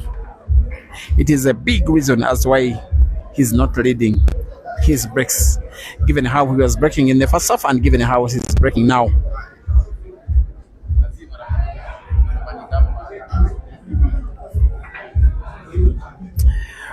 Here comes the Scorpion. He may want to play the cue ball into the black. Plays it into the black to have the black in a little bit of space in what is a statement of intent that he is here to take the frame and regain the lead, regaining control of the match as it comes closer to its end.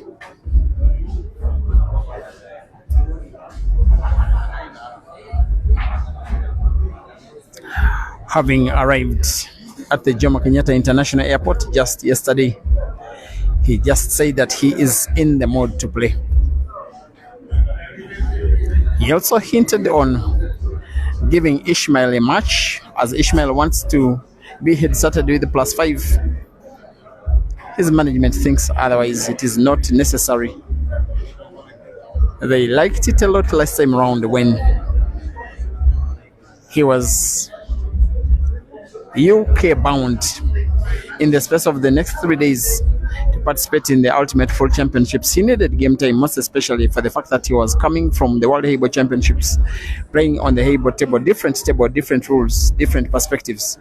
He needed some competition on the small table, the 3'5" table. He got that in an ATA organized 8-man double elimination comp in Kampala, where he came second. He took one life to the second round in the UK Ultimate Pool Championships and then lost out to Tom Cousins in a highly rated, highly staked, highly potted money match against world #1 Tom Cousins, who took him down by a relatively big score of 30 frames to 14. He's now having a chance for yet another time to take a lead in this African derby against the guy that gives him the hardest time of all that have been facing him in many matches, and that is Jerry. But it is Caesar who is on the verge of needing to win 5 if he puts black to the corner pocket bottom left. Of course he will. Of course he puts, and now gets a round of applause from the fans after grabbing a 1-frame lead yet again in the match. It is 16 for Caesar and 15 for Jerry, racing to 21 for $5,000.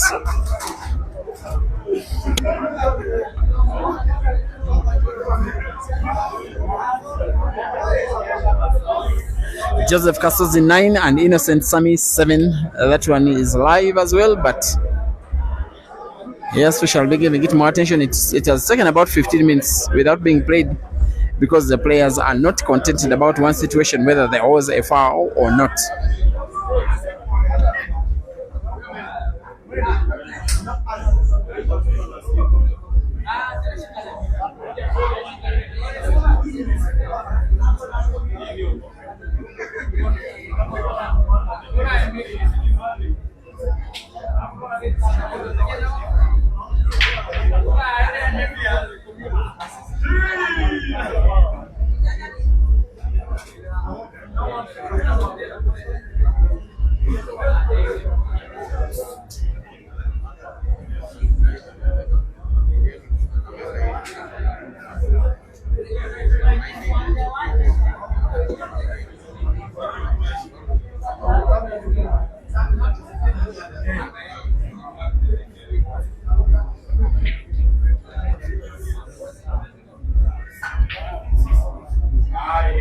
The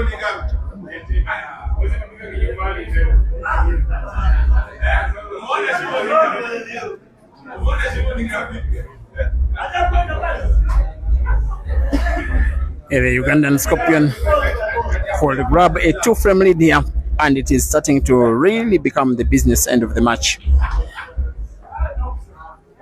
A match that has been so tight, that has had almost nothing to separate the players.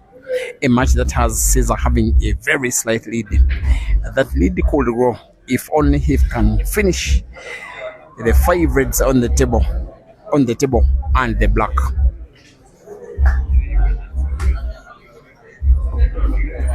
A match that is having a chief guest, a member of the Kenyan Parliament, the Honorable Mheshimiwa Babu Owino, watching in the VIP area alongside members of his security, and then Simba Odede, the director of Jamlock, as well as Big Kells, Jerry's sponsor, and so many of the top players that are deciding to participate in this match passively as viewers. Ishmael, Dula, SLV, the ladies, PR, Kelvin Yegon, amongst others. Looks like CEAZER miscued a bit there as he played. Looks like Jerry now has a chance for yet another equalizer. 16 frames to 15. The Scorpion leading against the Bulldozer. Tricky looking frame. This one most especially because of one yellow that is close to red near the top left end of the table. The others are easily palatable, most especially when the guy that is trying to finish them is Jerry. As he tries and puts, look at the yellow near red, near the center pocket. He will go for power. And not power really, but just the precision that the South African needed to put a very crucial ball that is on the verge of now giving him the lead in the big match. Now having to put the last yellow to the side pocket top. With a little top spin, the cue ball follows all the way but rightwards. He wants to put black to the same center pocket, and the rest is a formality. Apple after apple, finish after finish, visit after visit. 32 frames played. Jerry 16, CEAZER 16, race to 21. Race is now to 5.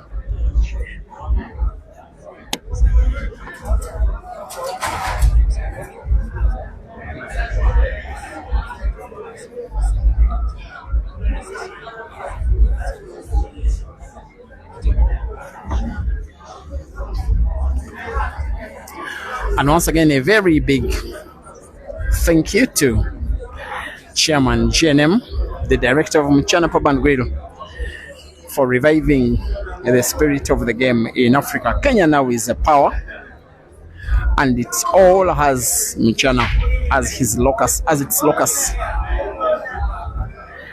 With 3 teams, the Morans, the Gladiators, and the Knights. And they are some of the most active players participating in comp after comp after comp in every province of Kenya, and in every region, every country of the continent where big comps are organized. And most of them do have chairman behind them. He also organizes a whole calendar of events across the year, all well sponsored. Just yesterday there was a big prize ceremony at the venue for the Mchana League. Many other events, of course the biggest of them all, the Grand Mchana, that normally attracts the best players from the African continent. Even now, when players knew that they are going to Mchana, many flights led to Kenya. And these table facilities on which you are playing are standard Optima blackboard tables, the same tables on which CEAZER and Tom Cousins played off last week. The same brand of tables where we have the World Pool Championships and the Ultimate Pool Championships and the like. But it's the same table where Jerry could now take the lead in the match. He will have the black as the ball to worry of because it is touching one of Caesar's reds. However, that black potentially could go into the corner pocket top right if Jerry finishes off the yellows and plays the cue ball to the right bottom corner of the table. He will try this one to play with too much precision, too little power, and it's in. Of course, he'll want to play the yellow close to white first to the corner pocket top left, then bounce the cue ball off the top cushion to move it a little rightward such that he can put the other yellow to the side pocket at the bottom. That is the bottom center pocket, and has to leave a cut between the white and the second yellow to move the white to the bottom corner on the right of the table. That would be his pattern of victory. If he doesn't do that, the challenge will now be to play the black open.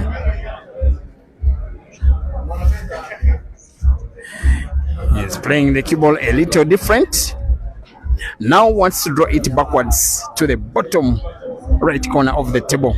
He may not even want to play the cue ball into the black, but have a position where he can play and put black to the corner pocket at the top right. The cue ball lacked a little bit of movement, but the shot is possible. Jerry to have a cut onto black. He doesn't even want to play it off the red because it can pass. There he plays and misses big and gives a chance instead to his opponent Caesar to take the lead again in the match. It is seeming like the lion's share of the funds are Caesar funds.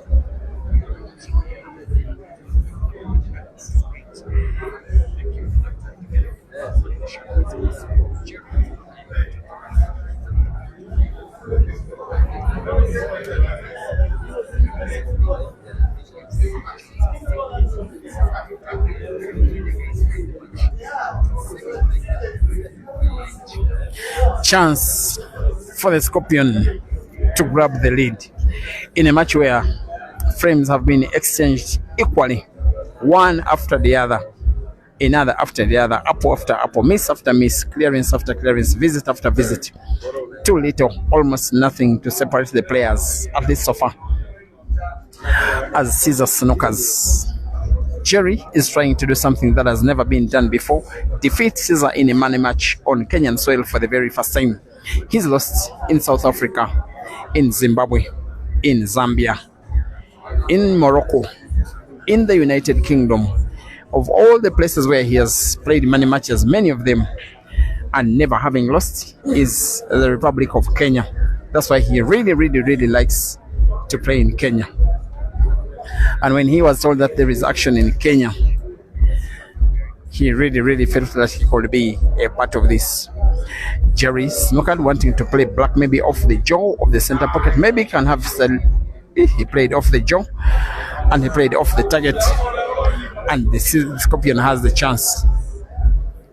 You get the feeling that for your free shot, he may want to play the cue ball into the two reds close to each other near the black. The rest of the reds on the table are in pretty good space. The black in pretty good space as well. The frame is finishable. For Caesar, the lead is regainable.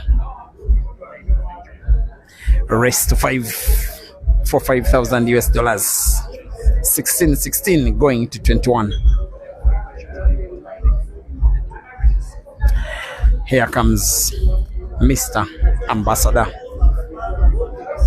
playing the cue ball into the red into the black, and now all of them 7 reds with that little free shot are now in position where they can as well be portable for the Scorpion to record yet another clearance to take him into the lead, to take him to the figure 17, to make him to need 4 out of the would be remaining 7, perhaps 8. Coming closer and closer and closer.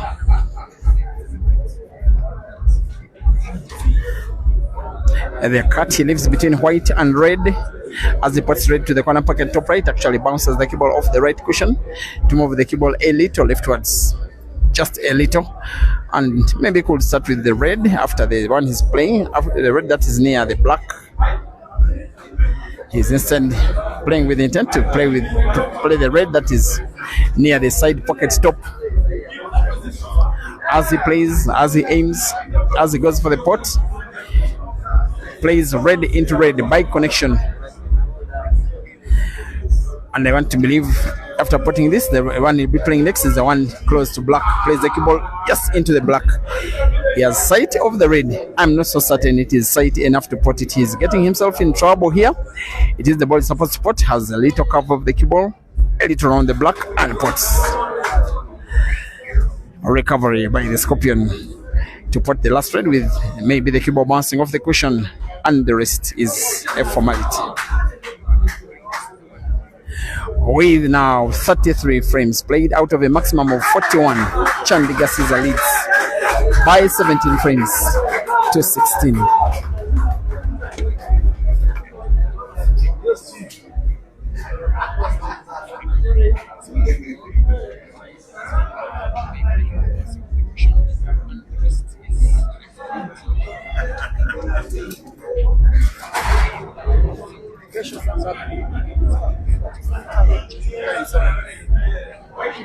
Will you be having a first game? You should. Bula and I should. That one, man.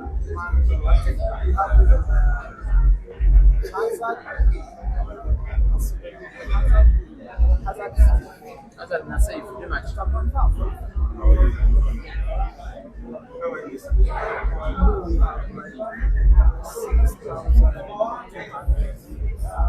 You just two. There are others.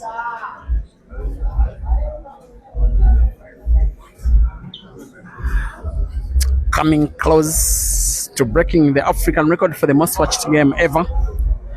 We are now over 6,000. 6,200 watching live. This one is now in position number 3. If we can make it close to 8,000 as the match draws to a close, and then we shall have the African record broken today here at Mchano.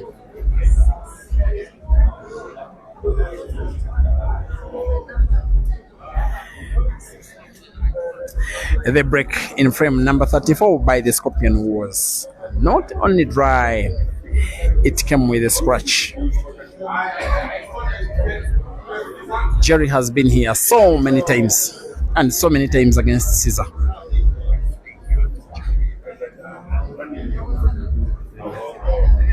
A match that could go either way. A match that you cannot call for now. A match that has pressure for CEAZER, pressure for Jerry, pressure in South Africa, pressure in Uganda, elsewhere on the continent. Maximum entertainment, maximum drama.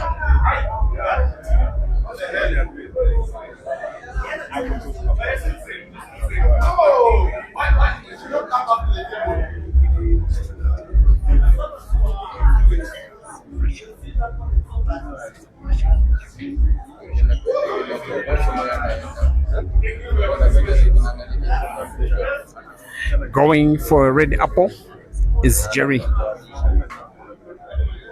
Has the two reds close to each other. As a little bit of the problem, one of them is portable, I think, to the corner pocket top right. However, there is another red touching the yellow just around the middle point of the table, and plays to pot, and yes, he does pot in space close to the black with one of them close to yellow. It's the one he's playing, it's the one he's trying to pot. If he does pot it, every reason to worry. If you're a CEAZER fan, an even bigger reason to worry if you are CEAZER himself. The Bulldozer will be having these three reds pretty much finishable, pretty much palatable. He would have potted the black already. But now for CEAZER, he must either go defensive or play combination, player yellow into red, try to put both of them, combination successful. As easy does. Now could get himself on the verge of grabbing a 2-frame lead. I don't remember at any point in the match CEAZER having a 2-frame lead since he went into timeout when he was down by 8 frames to 5. He came back and won 3 frames in a row and equalized. And thereafter, after a few frames, got to lead by 1 frame. Since then, he has either been equal or he has been leading by 1 frame. He's not led for 2 frames. Maybe this is the chance. wanting to put one yellow. Cue ball to be bounced off the top cushion, played into another yellow. Umpire Joseph Mugisha seems to have some discussion. Maybe he claims there was a foul. I think he does claim. Maybe he will want to have video evidence, video review. Umpire Joseph Mugisha wants to have video review before he can roll a foul against CEAZER.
Umpire Joseph Mugisha is so far the man of the match. Upon video review, it was a clear foul, and it nobody, not CEAZER, neither did Jerry, neither did us who are streaming and doing the media coverage, but Joseph Mugisha did, and he was gentle enough, first of all, to need video approval. After all, he knows he's human as well, subjected himself to that, and then vindicated himself when the foul was seen with clarity. Now, after the free shot, Jerry is making a clearance. That is another of his so many equalizers that have been happening in the same match. Jerry 17 and CEAZER 17, race to 21, now race to 4.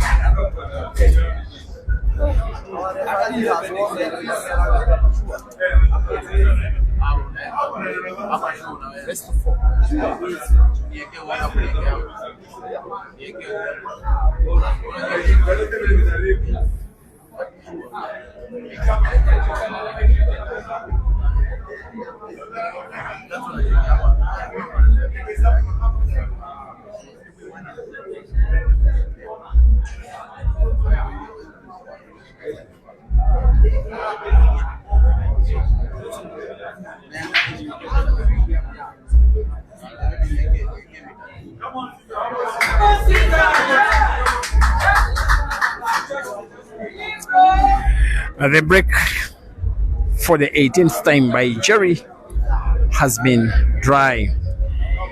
And the predictable chance for Scorpion to win the frame by Red Apple doesn't come any bigger.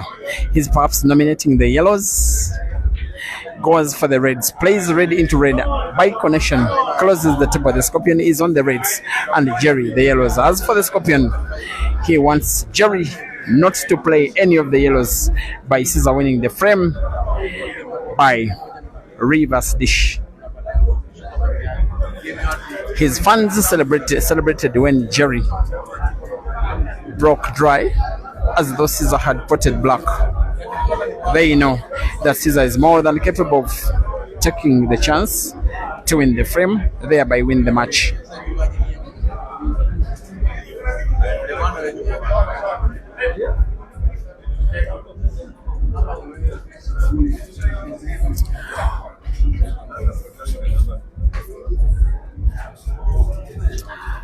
Four reds to go, and the black is touching Jerry's yellow. It can pass into the corner pocket bottom left if CEAZER gets that far. I get a feeling he'll want to play the red that is in between the three, put it to the center pocket top, draw the cue ball backwards. He's opting for another shot instead. There we go. He may move the cue ball back and forth off the cushion to the. Oops, he played it to the black. I now see what he was trying to do. There was some crazy shooting from the Scorpion. He just came short of the pot. Now Jerry has his work cut out with all of them 7 yellows on the table. About 3 or 4 of them close to respective cushions. One of them just behind a corner, a pocket which has scissors red. It won't come easy for Jerry to make a clearance, but of course he will try. And if any player can attempt even to go for a clearance of these yellows, of course it is Africa's potting machine.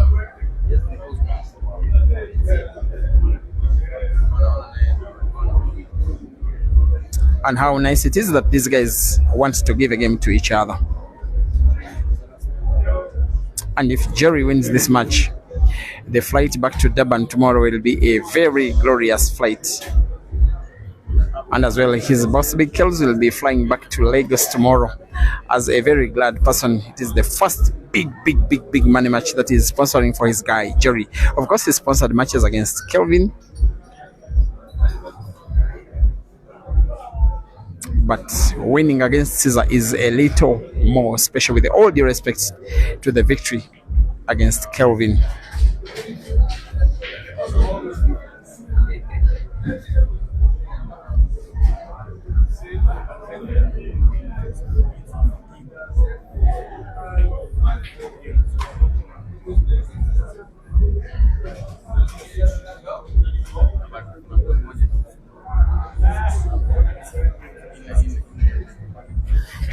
Of course, Jerry as well won the match against Eshka. His stay in Nairobi is already in profit. Even if you had to factor in things like flights and accommodation and meals, the guy has been winning some good matches, 2 of them. But is now throwing almost all of his eggs in one basket by putting the majority of his winnings into this big one.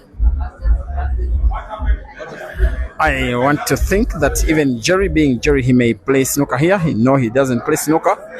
He's Jerry at the end of the day. Has just played the cue ball into 1 yellow, which he has gotten to play into the cushion on the right. There's a one problem ball close to another problem ball. 2 balls, a yellow and red, close to each other near the center pocket at the top. It is that yellow that is causing a little problem in the mind for Caesar. It is for Jerry, and the red that causes a little mind in for Caesar.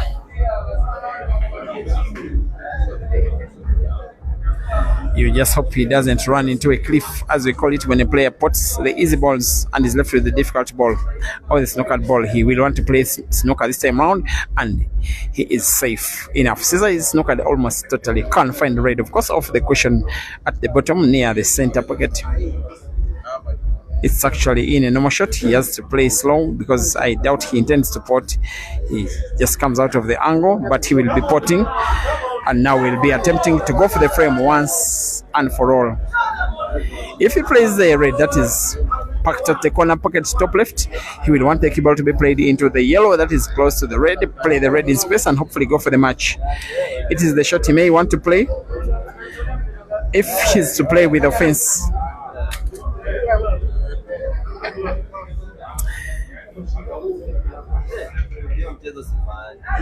He's just played safe. I don't know how safe though.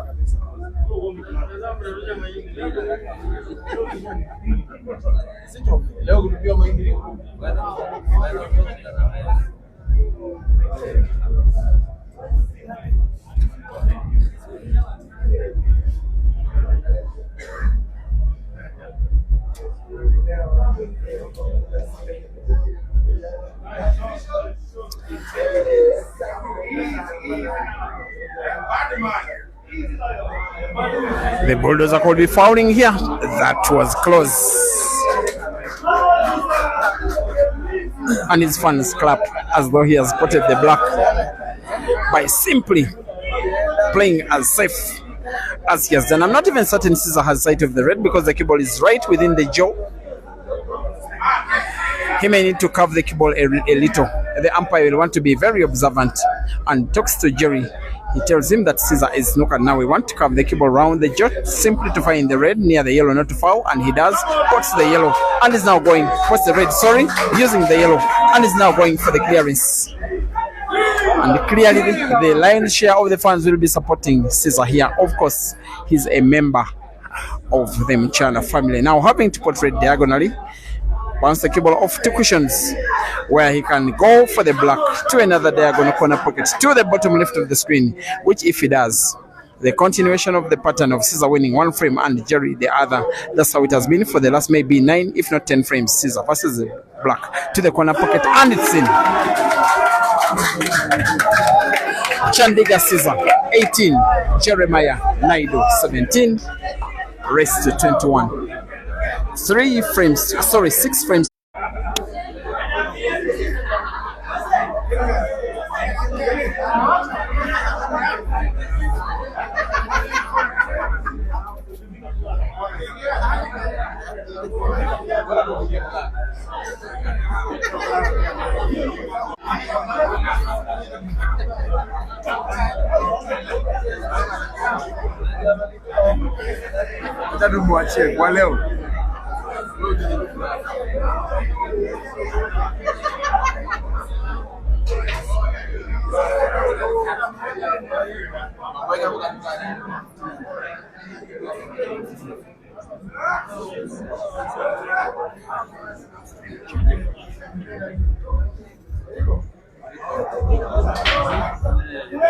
And now the breaks can really mean to be very critical here.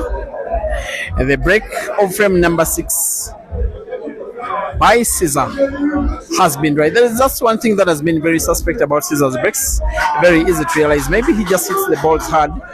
He does not, with intent, control the cue ball on the break. Normally, players can play the cue ball on the break into the side cushion or the bottom cushion with the backspin and playing the cue ball to lose the power after contact with the reds. But for Caesar, he seems just to hit the ball such that in case of a pot or not, he has no control of the cue ball. Also, that opens up more chances of scratching on the break. The chance could be taken by Jerry to equalize and continue with a pattern of him losing a frame and winning another. That has been happening for the last 1 hour or so, where the frames have been shared pretty much perfectly. This one could be Jerry's. He gets to miss, he gets to pot, sorry, as though the ball first thought about itself whether it could go in or not, then thought finally to get sunk.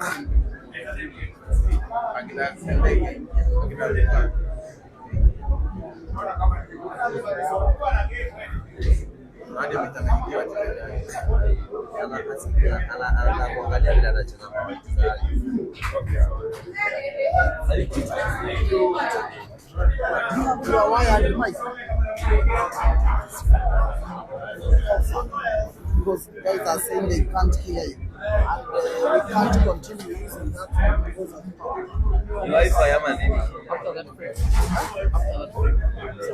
power imeisha. The bulldozer has played very successful defense here.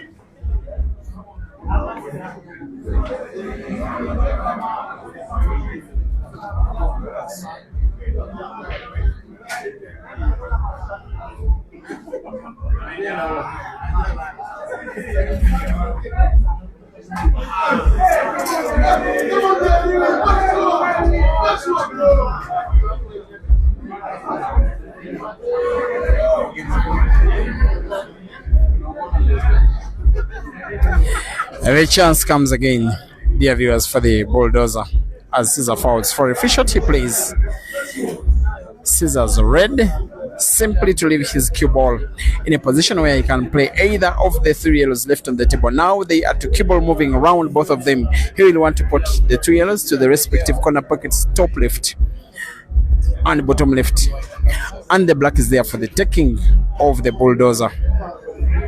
And while these matches between Caesar and Jerry have all been very competitive, this one is likely to go down as the most competitive of them all, given the nature of how the scores have been shared between the two players. Now it is a race to 3, dear viewers. 18 for Caesar and 18 for Jerry.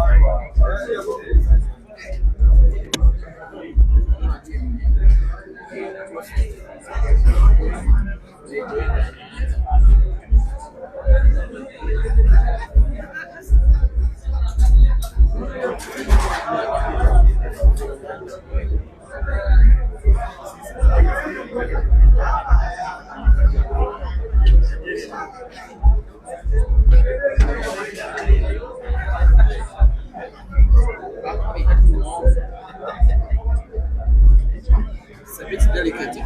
Yeah, sure.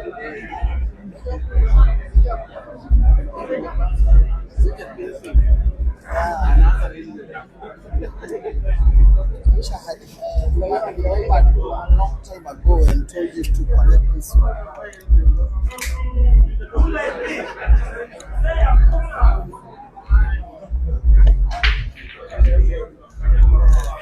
We are racing to 3 now for $5,000 live from Chana Pub and Grill in Nairobi. Both players have not had the breaks go their way today. Yet again, Jerry throws his hands around the place, simply regretting for breaking dry. As for Caesar, of course, a chance to re-grab the lead. How many times have I said that the Caesar is grabbing the lead in this frame and Jerry is equalizing in the very next? That has been the story of the match so far. The scoreline otherwise is 18 frames apiece between Jerry and Caesar, 18 frames between ATA and Big Kills, 18 frames apiece between Uganda and South Africa.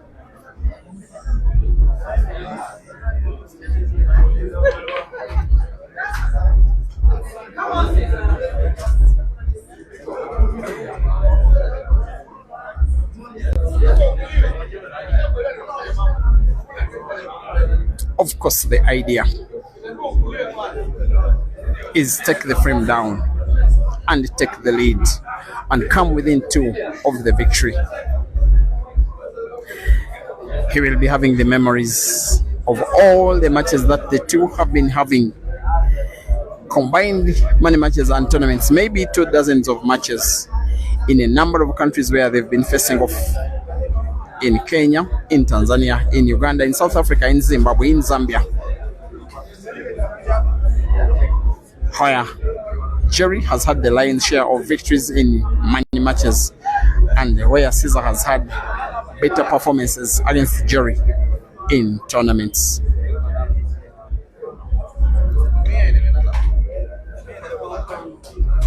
With now 4 reds on the table and the black, and the chance by the Scorpion to take down the frame by reverse dish, by maintaining a pattern that has seen him as the most successful player on the continent, at least for the last 2 years. He has been able to rewrite African pool history, to demystify the dominance of South African players against players from the rest of the continent, with the Scorpion getting to win 3 international tournaments in the space of 1 month, December last year.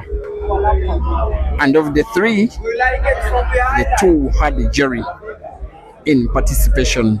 Caesar will now be putting the last 2 reds on the table, one to the side pocket top, the other to the corner pocket bottom right. He will want to have the cue ball follow the red all the way so that black can be potted to the side pocket on the bottom. Just like that, the rest is a formality.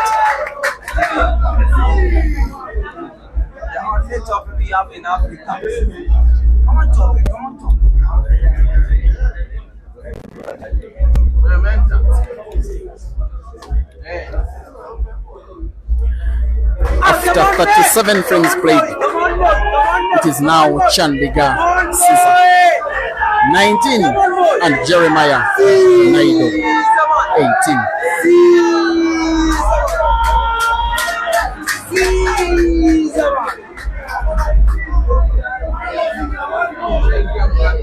Come on, boy.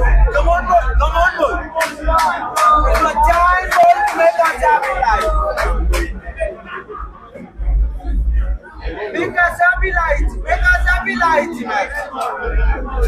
We like it from the highlights. We like it from that. Come on, man. You know, they neglected. This one had gone off. So now, yeah, so we are now 6.2. They return. No, they might still there because they feel this one has disappeared. A maximum of 4 frames to have this match done to completion. Dear viewers, for the last time we are having a 3-minute timeout as requested by Jerry. CHANDIGAR CEAZER 19 and Jeremiah NAIDO 18, rest to 25.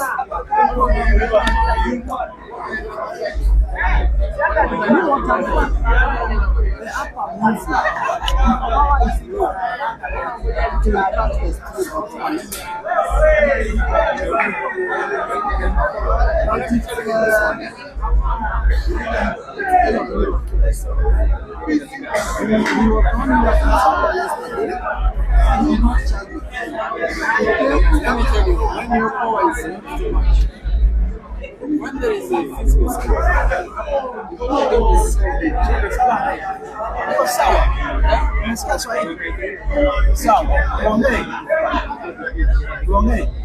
tuongee salama.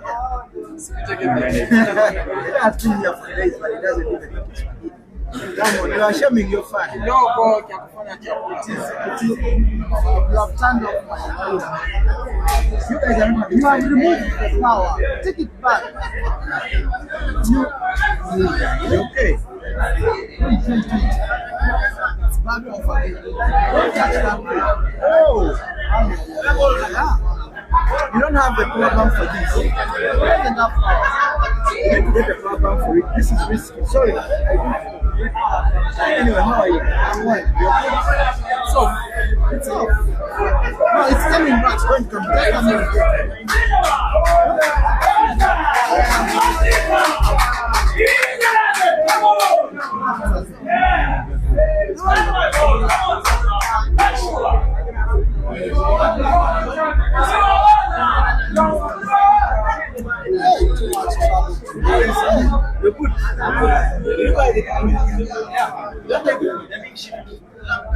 You didn't carry them. It's about carry them.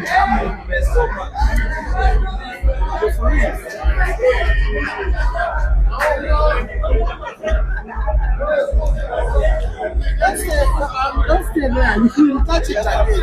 It's off already. That's your piece. It's there. It's all that is. What's the kubuza? Let's touch it again. It's on.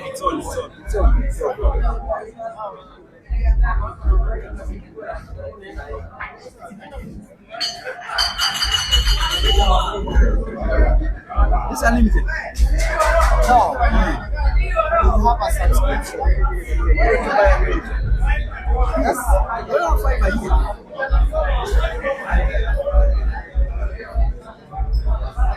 One for the road. The other one for the road. Too much trouble. Next week, this is communication.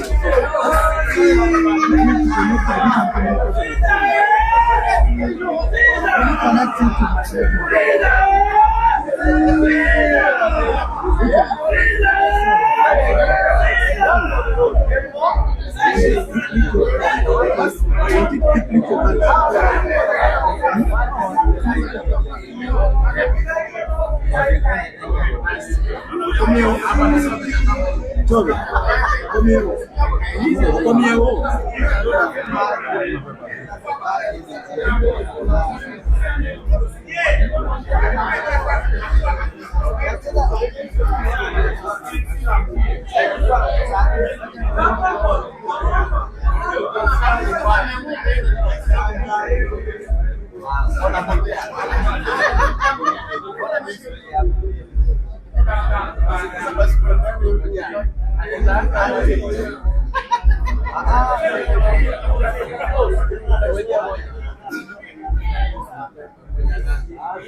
This time I'll talk.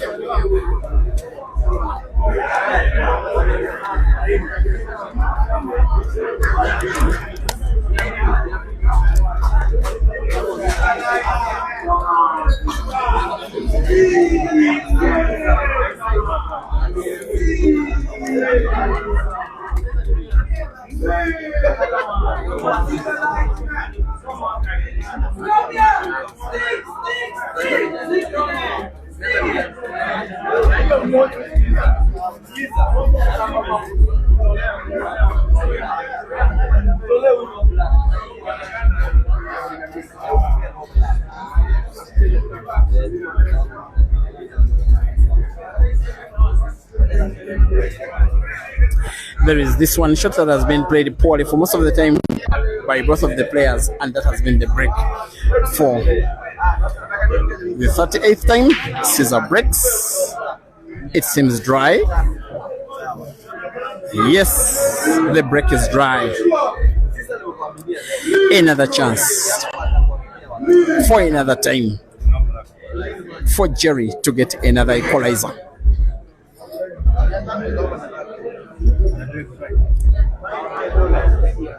Even with just 4 frames to go, you still can very easily see the match could go either way. If I had power, I would declare both of these players winners of the action today, but I don't have any power. I'm just a streamer. I'm just a commentator. To put and play yellow into another with the backspin. With a problem yellow on the table, Jerry has one of his yellows almost frozen against the cushion bottom. To play that shot, he needs to move the cue ball a little closer. The other 3 yellows at the left are pretty palatable. One of them, not so much. How good will the cue ball be? A little backspin. Cue ball moves leftwards. The yellow that is in between the frozen yellow and black is seemingly the one Jerry will want to play next. Maybe him to play the one frozen thereafter, but the immediate cue ball is not natural because it has a relatively big cut between itself, the cue ball, and the yellow. He may have to play now.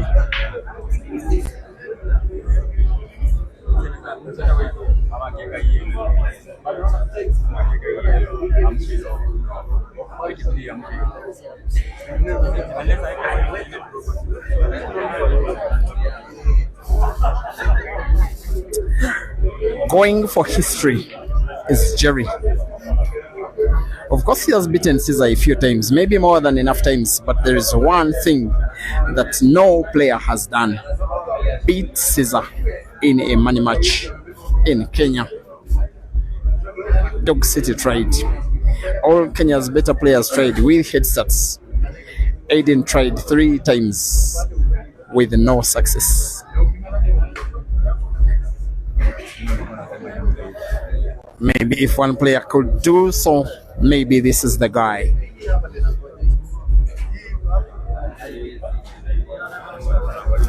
Having to play now yellow, bounce the cue ball off the top cushion with the right spin. The cue ball moves bottomwards exactly where the frozen yellow is.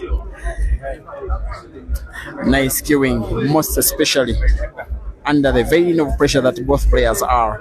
Of course, the best player is the one that plays their best game despite the pressure. Jerry has played the cue ball into the red. That was so close to a snooker. He has a very deep breath. Of course, knowing what exactly he has just survived, and also knowing what exactly he's on the verge of achieving. He will want to play the last yellow to the corner pocket, bottom left, cue ball to bounce off the left cushion, then move rightwards. He wants to put back to the side pocket, bottom, just like that. 8 shots played awesomely. After the dry break from CEAZER, the Bulldozer equalizes again. Jeremiah NAIDO, 19. CEAZER Chandigar, 19. Ladies and gentlemen, for $5,000 with 3 frames left, it is a race to 2. Umpire.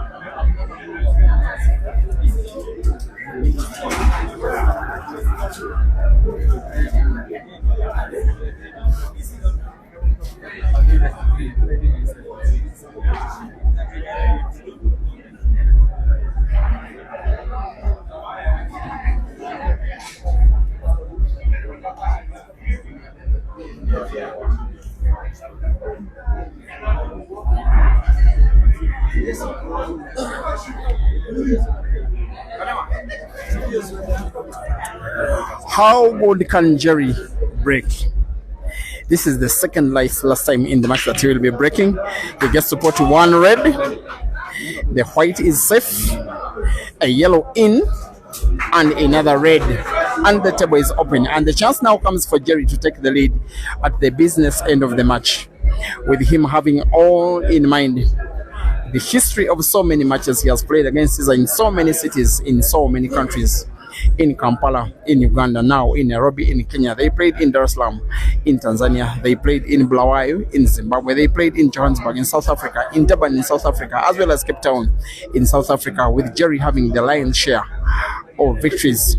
This one will be the most important of them all because of the distance traveled, the fact that the venue is neutral, but also for the fact that he will be attempting to rewrite history after seeing CEAZER never having lost in a money match on Kenyan soil. CEAZER pretty much the home player as a member of the Mchana family. Jerry against CEAZER and against the fans, who will majority be CEAZER fans. But he is so far doing well enough to show that he can overcome the pressure. He now gets to close the table. The bulldozer is on yellows. I don't even think it was perfectly the right decision to play the yellows. But of course, they are finishable. After all, he's Africa's potting machine. He got himself almost snookered. Had the cable moved 1 centimeter more. The few fans he has are already having some little hand claps. They know that this one is likely to be the bulldozer's lead taking frame. Highly likely it is of the two players, CEAZER, that will need to win the last 2 frames or else succumb to defeat to the same suspect yet again. With him, Jerry now needing to put 2 yellows to the corresponding corner pockets. Left bottom and left top. Black maybe to the corner pocket, left top.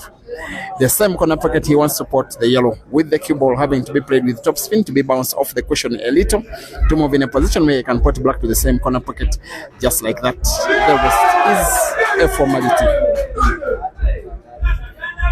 Jeremiah NAIDO 20, Chandigar CEAZER 19.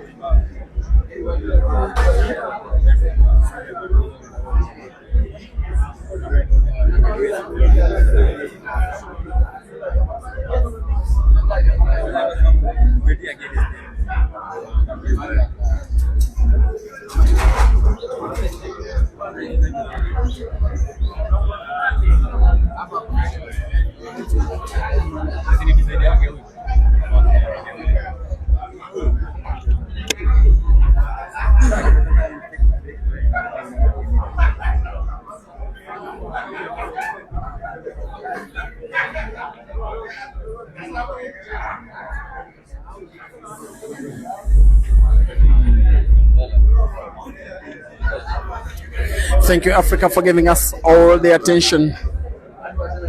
With way over 2,500 watching from Channel Pool Club and way over 4,200 watching from Break and Finish Live Facebook, this match is now the second most watched in the history of African pool, at least. Coming to the second last frame, it can only be the second last if it is won by CEAZER. But the Scorpion has broken dry. The chance has gone to the bulldozer to take away the frame, to win a second consecutive frame with 1 visit of the table, this time round by Red Apple, by Reverse Dish, to record a 21st, but most important of them of all, to record $5,000 US in the bag. With the table open, with the chance perhaps to play the yellows, also perhaps the chance to play the reds. Just my opinion that the reds may be positioned a little better because of the 2 reds packed at the corner pocket near the bottom left. There is as well a yellow that is suspiciously packed at the corner pocket top right, where there is the black. It is the reason as to why Jerry may put and go for the yellows instead The bulldozer plays as though he's listening to the commentator and closes the table. Dear viewers, juries for the yellows, for the victory, for $5,000 for redemption, for the record to beat Caesar in a money match on Kenyan soil for the first ever time.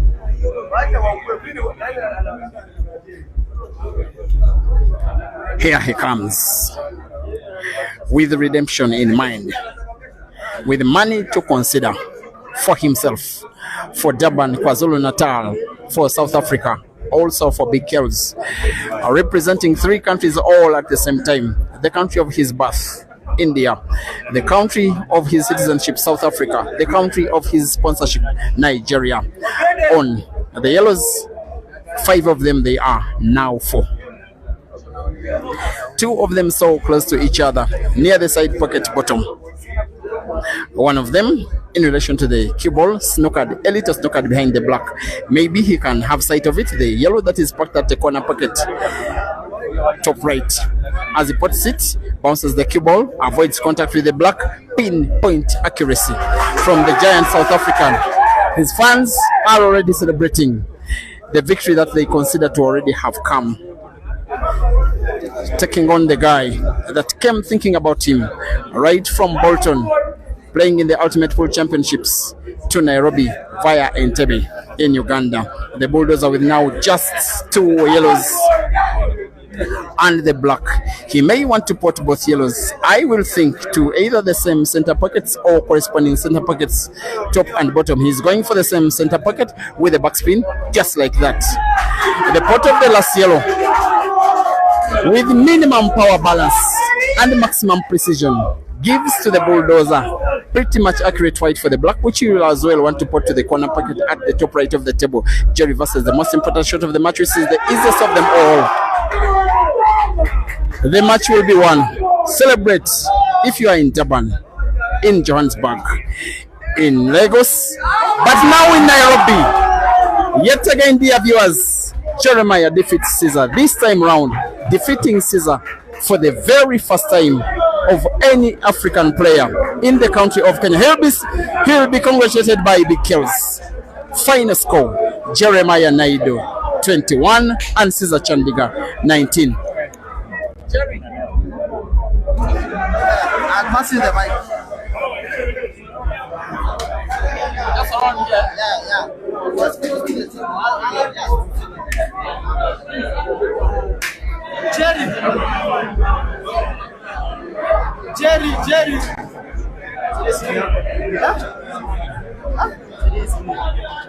Kidogo tu amalize. Jerry, you've defeated Caesar a few times, but this time was really special. What really happened, first of all, to your breaks, especially towards the end of the match? Yeah, man, my breaks were so terrible the whole match. And then when Caesar took a timeout at 18-19, I went outside and I got some advice from Ishmael and Kels that I should change the break. So I told myself I'm going to break from the other side. And then when I got my chance, I broke from the other side. I was able to make 2 clearances and 1 apple. So that was the best way to win for me, by giving him no chance. From 18-19, no chance. Yeah. You have 2 pieces of history. First of all, you are the player with the most wins against Caesar. You have also become the first player in a money match to beat Caesar here in Kenya. What is so special about the jury of today? Can we now say you are Africa 1? Well, the fans can speak for themselves, and I'm sure the results are there now. Yeah, but yeah, I'm happy. I made some mistakes today, but I'm happy I held it together in the end when I needed to. When it really counted, that's when I brought my A game. So I'm proud of myself. Yeah. Now, I know you have a flight tomorrow. If Caesar asks for it, would you cancel your flight and then give him a rematch another day? Well, if he can book a new flight for me on his expense, no problem. But as I said, my flight is booked. If not, then we'll play South Africa. Anytime I'm ready. Yeah, ladies and gentlemen, Jeremiah NAIDO defeats Caesar Chandigar again. I wish you a very good rest of the evening, and may the Almighty God bless you. Here comes Big Kells. He'll want to say something to you. For me, this game wasn't about the money. I needed Jerry to win because I believe this is a start of something new. And I told Jerry we're going to explore so many things. Caesar is a good friend. I love what Akim is doing for him. And I hope I can start doing something like that for Jerry. He's a very good player, both on the hair ball and on the small ball. Do you consider your player Africa 1 now? I wouldn't want to say Africa won. Jerry is good, Caesar is good, Aiden is good. All I can say is that the three best players now. So I'm not going to say Jerry is Africa won because Caesar on the good day could have won this. The game could have gone anyways. So all I'm trying to say here is let's look out for something new for Jerry because this is going to be something new on Pool and on Hable. I've got big plans for this guy. I think it's now we start doing something. And I ordered the big guys as well to see how we can do to keep pushing this game in Africa. Even my guys in Nigeria, Shehu, Bantiki, let's help them collectively push the game. The entire Big Kel's family. The entire Big Kel's family. We just want to come with something different. And the goal is to push each other, compete, not to be each other's enemies in the game, but to compete and see how we can push each other. How we can push each other, improve as a family. Yeah. So well done, Caesar. Well done, Akim. Nice game. You really have a very good start in pool. I wish you success with Jerry. For now, enjoy your win.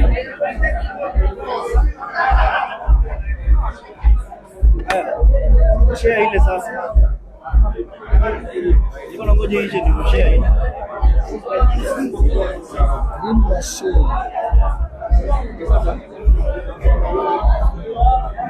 Just leave them for a few seconds to enjoy the comments. Yes. Let them enjoy the moment and also read the comments. Okay, we are leaving the stream on for the next 1 minute so that you can enjoy. But it can be now. Just congratulations, Jerry. Hopefully he does give a rematch to Caesar, maybe Tuesday, just so that we can have more of this. I know that Caesar will have something a little bit left to be desired. Yeah, good night, guys.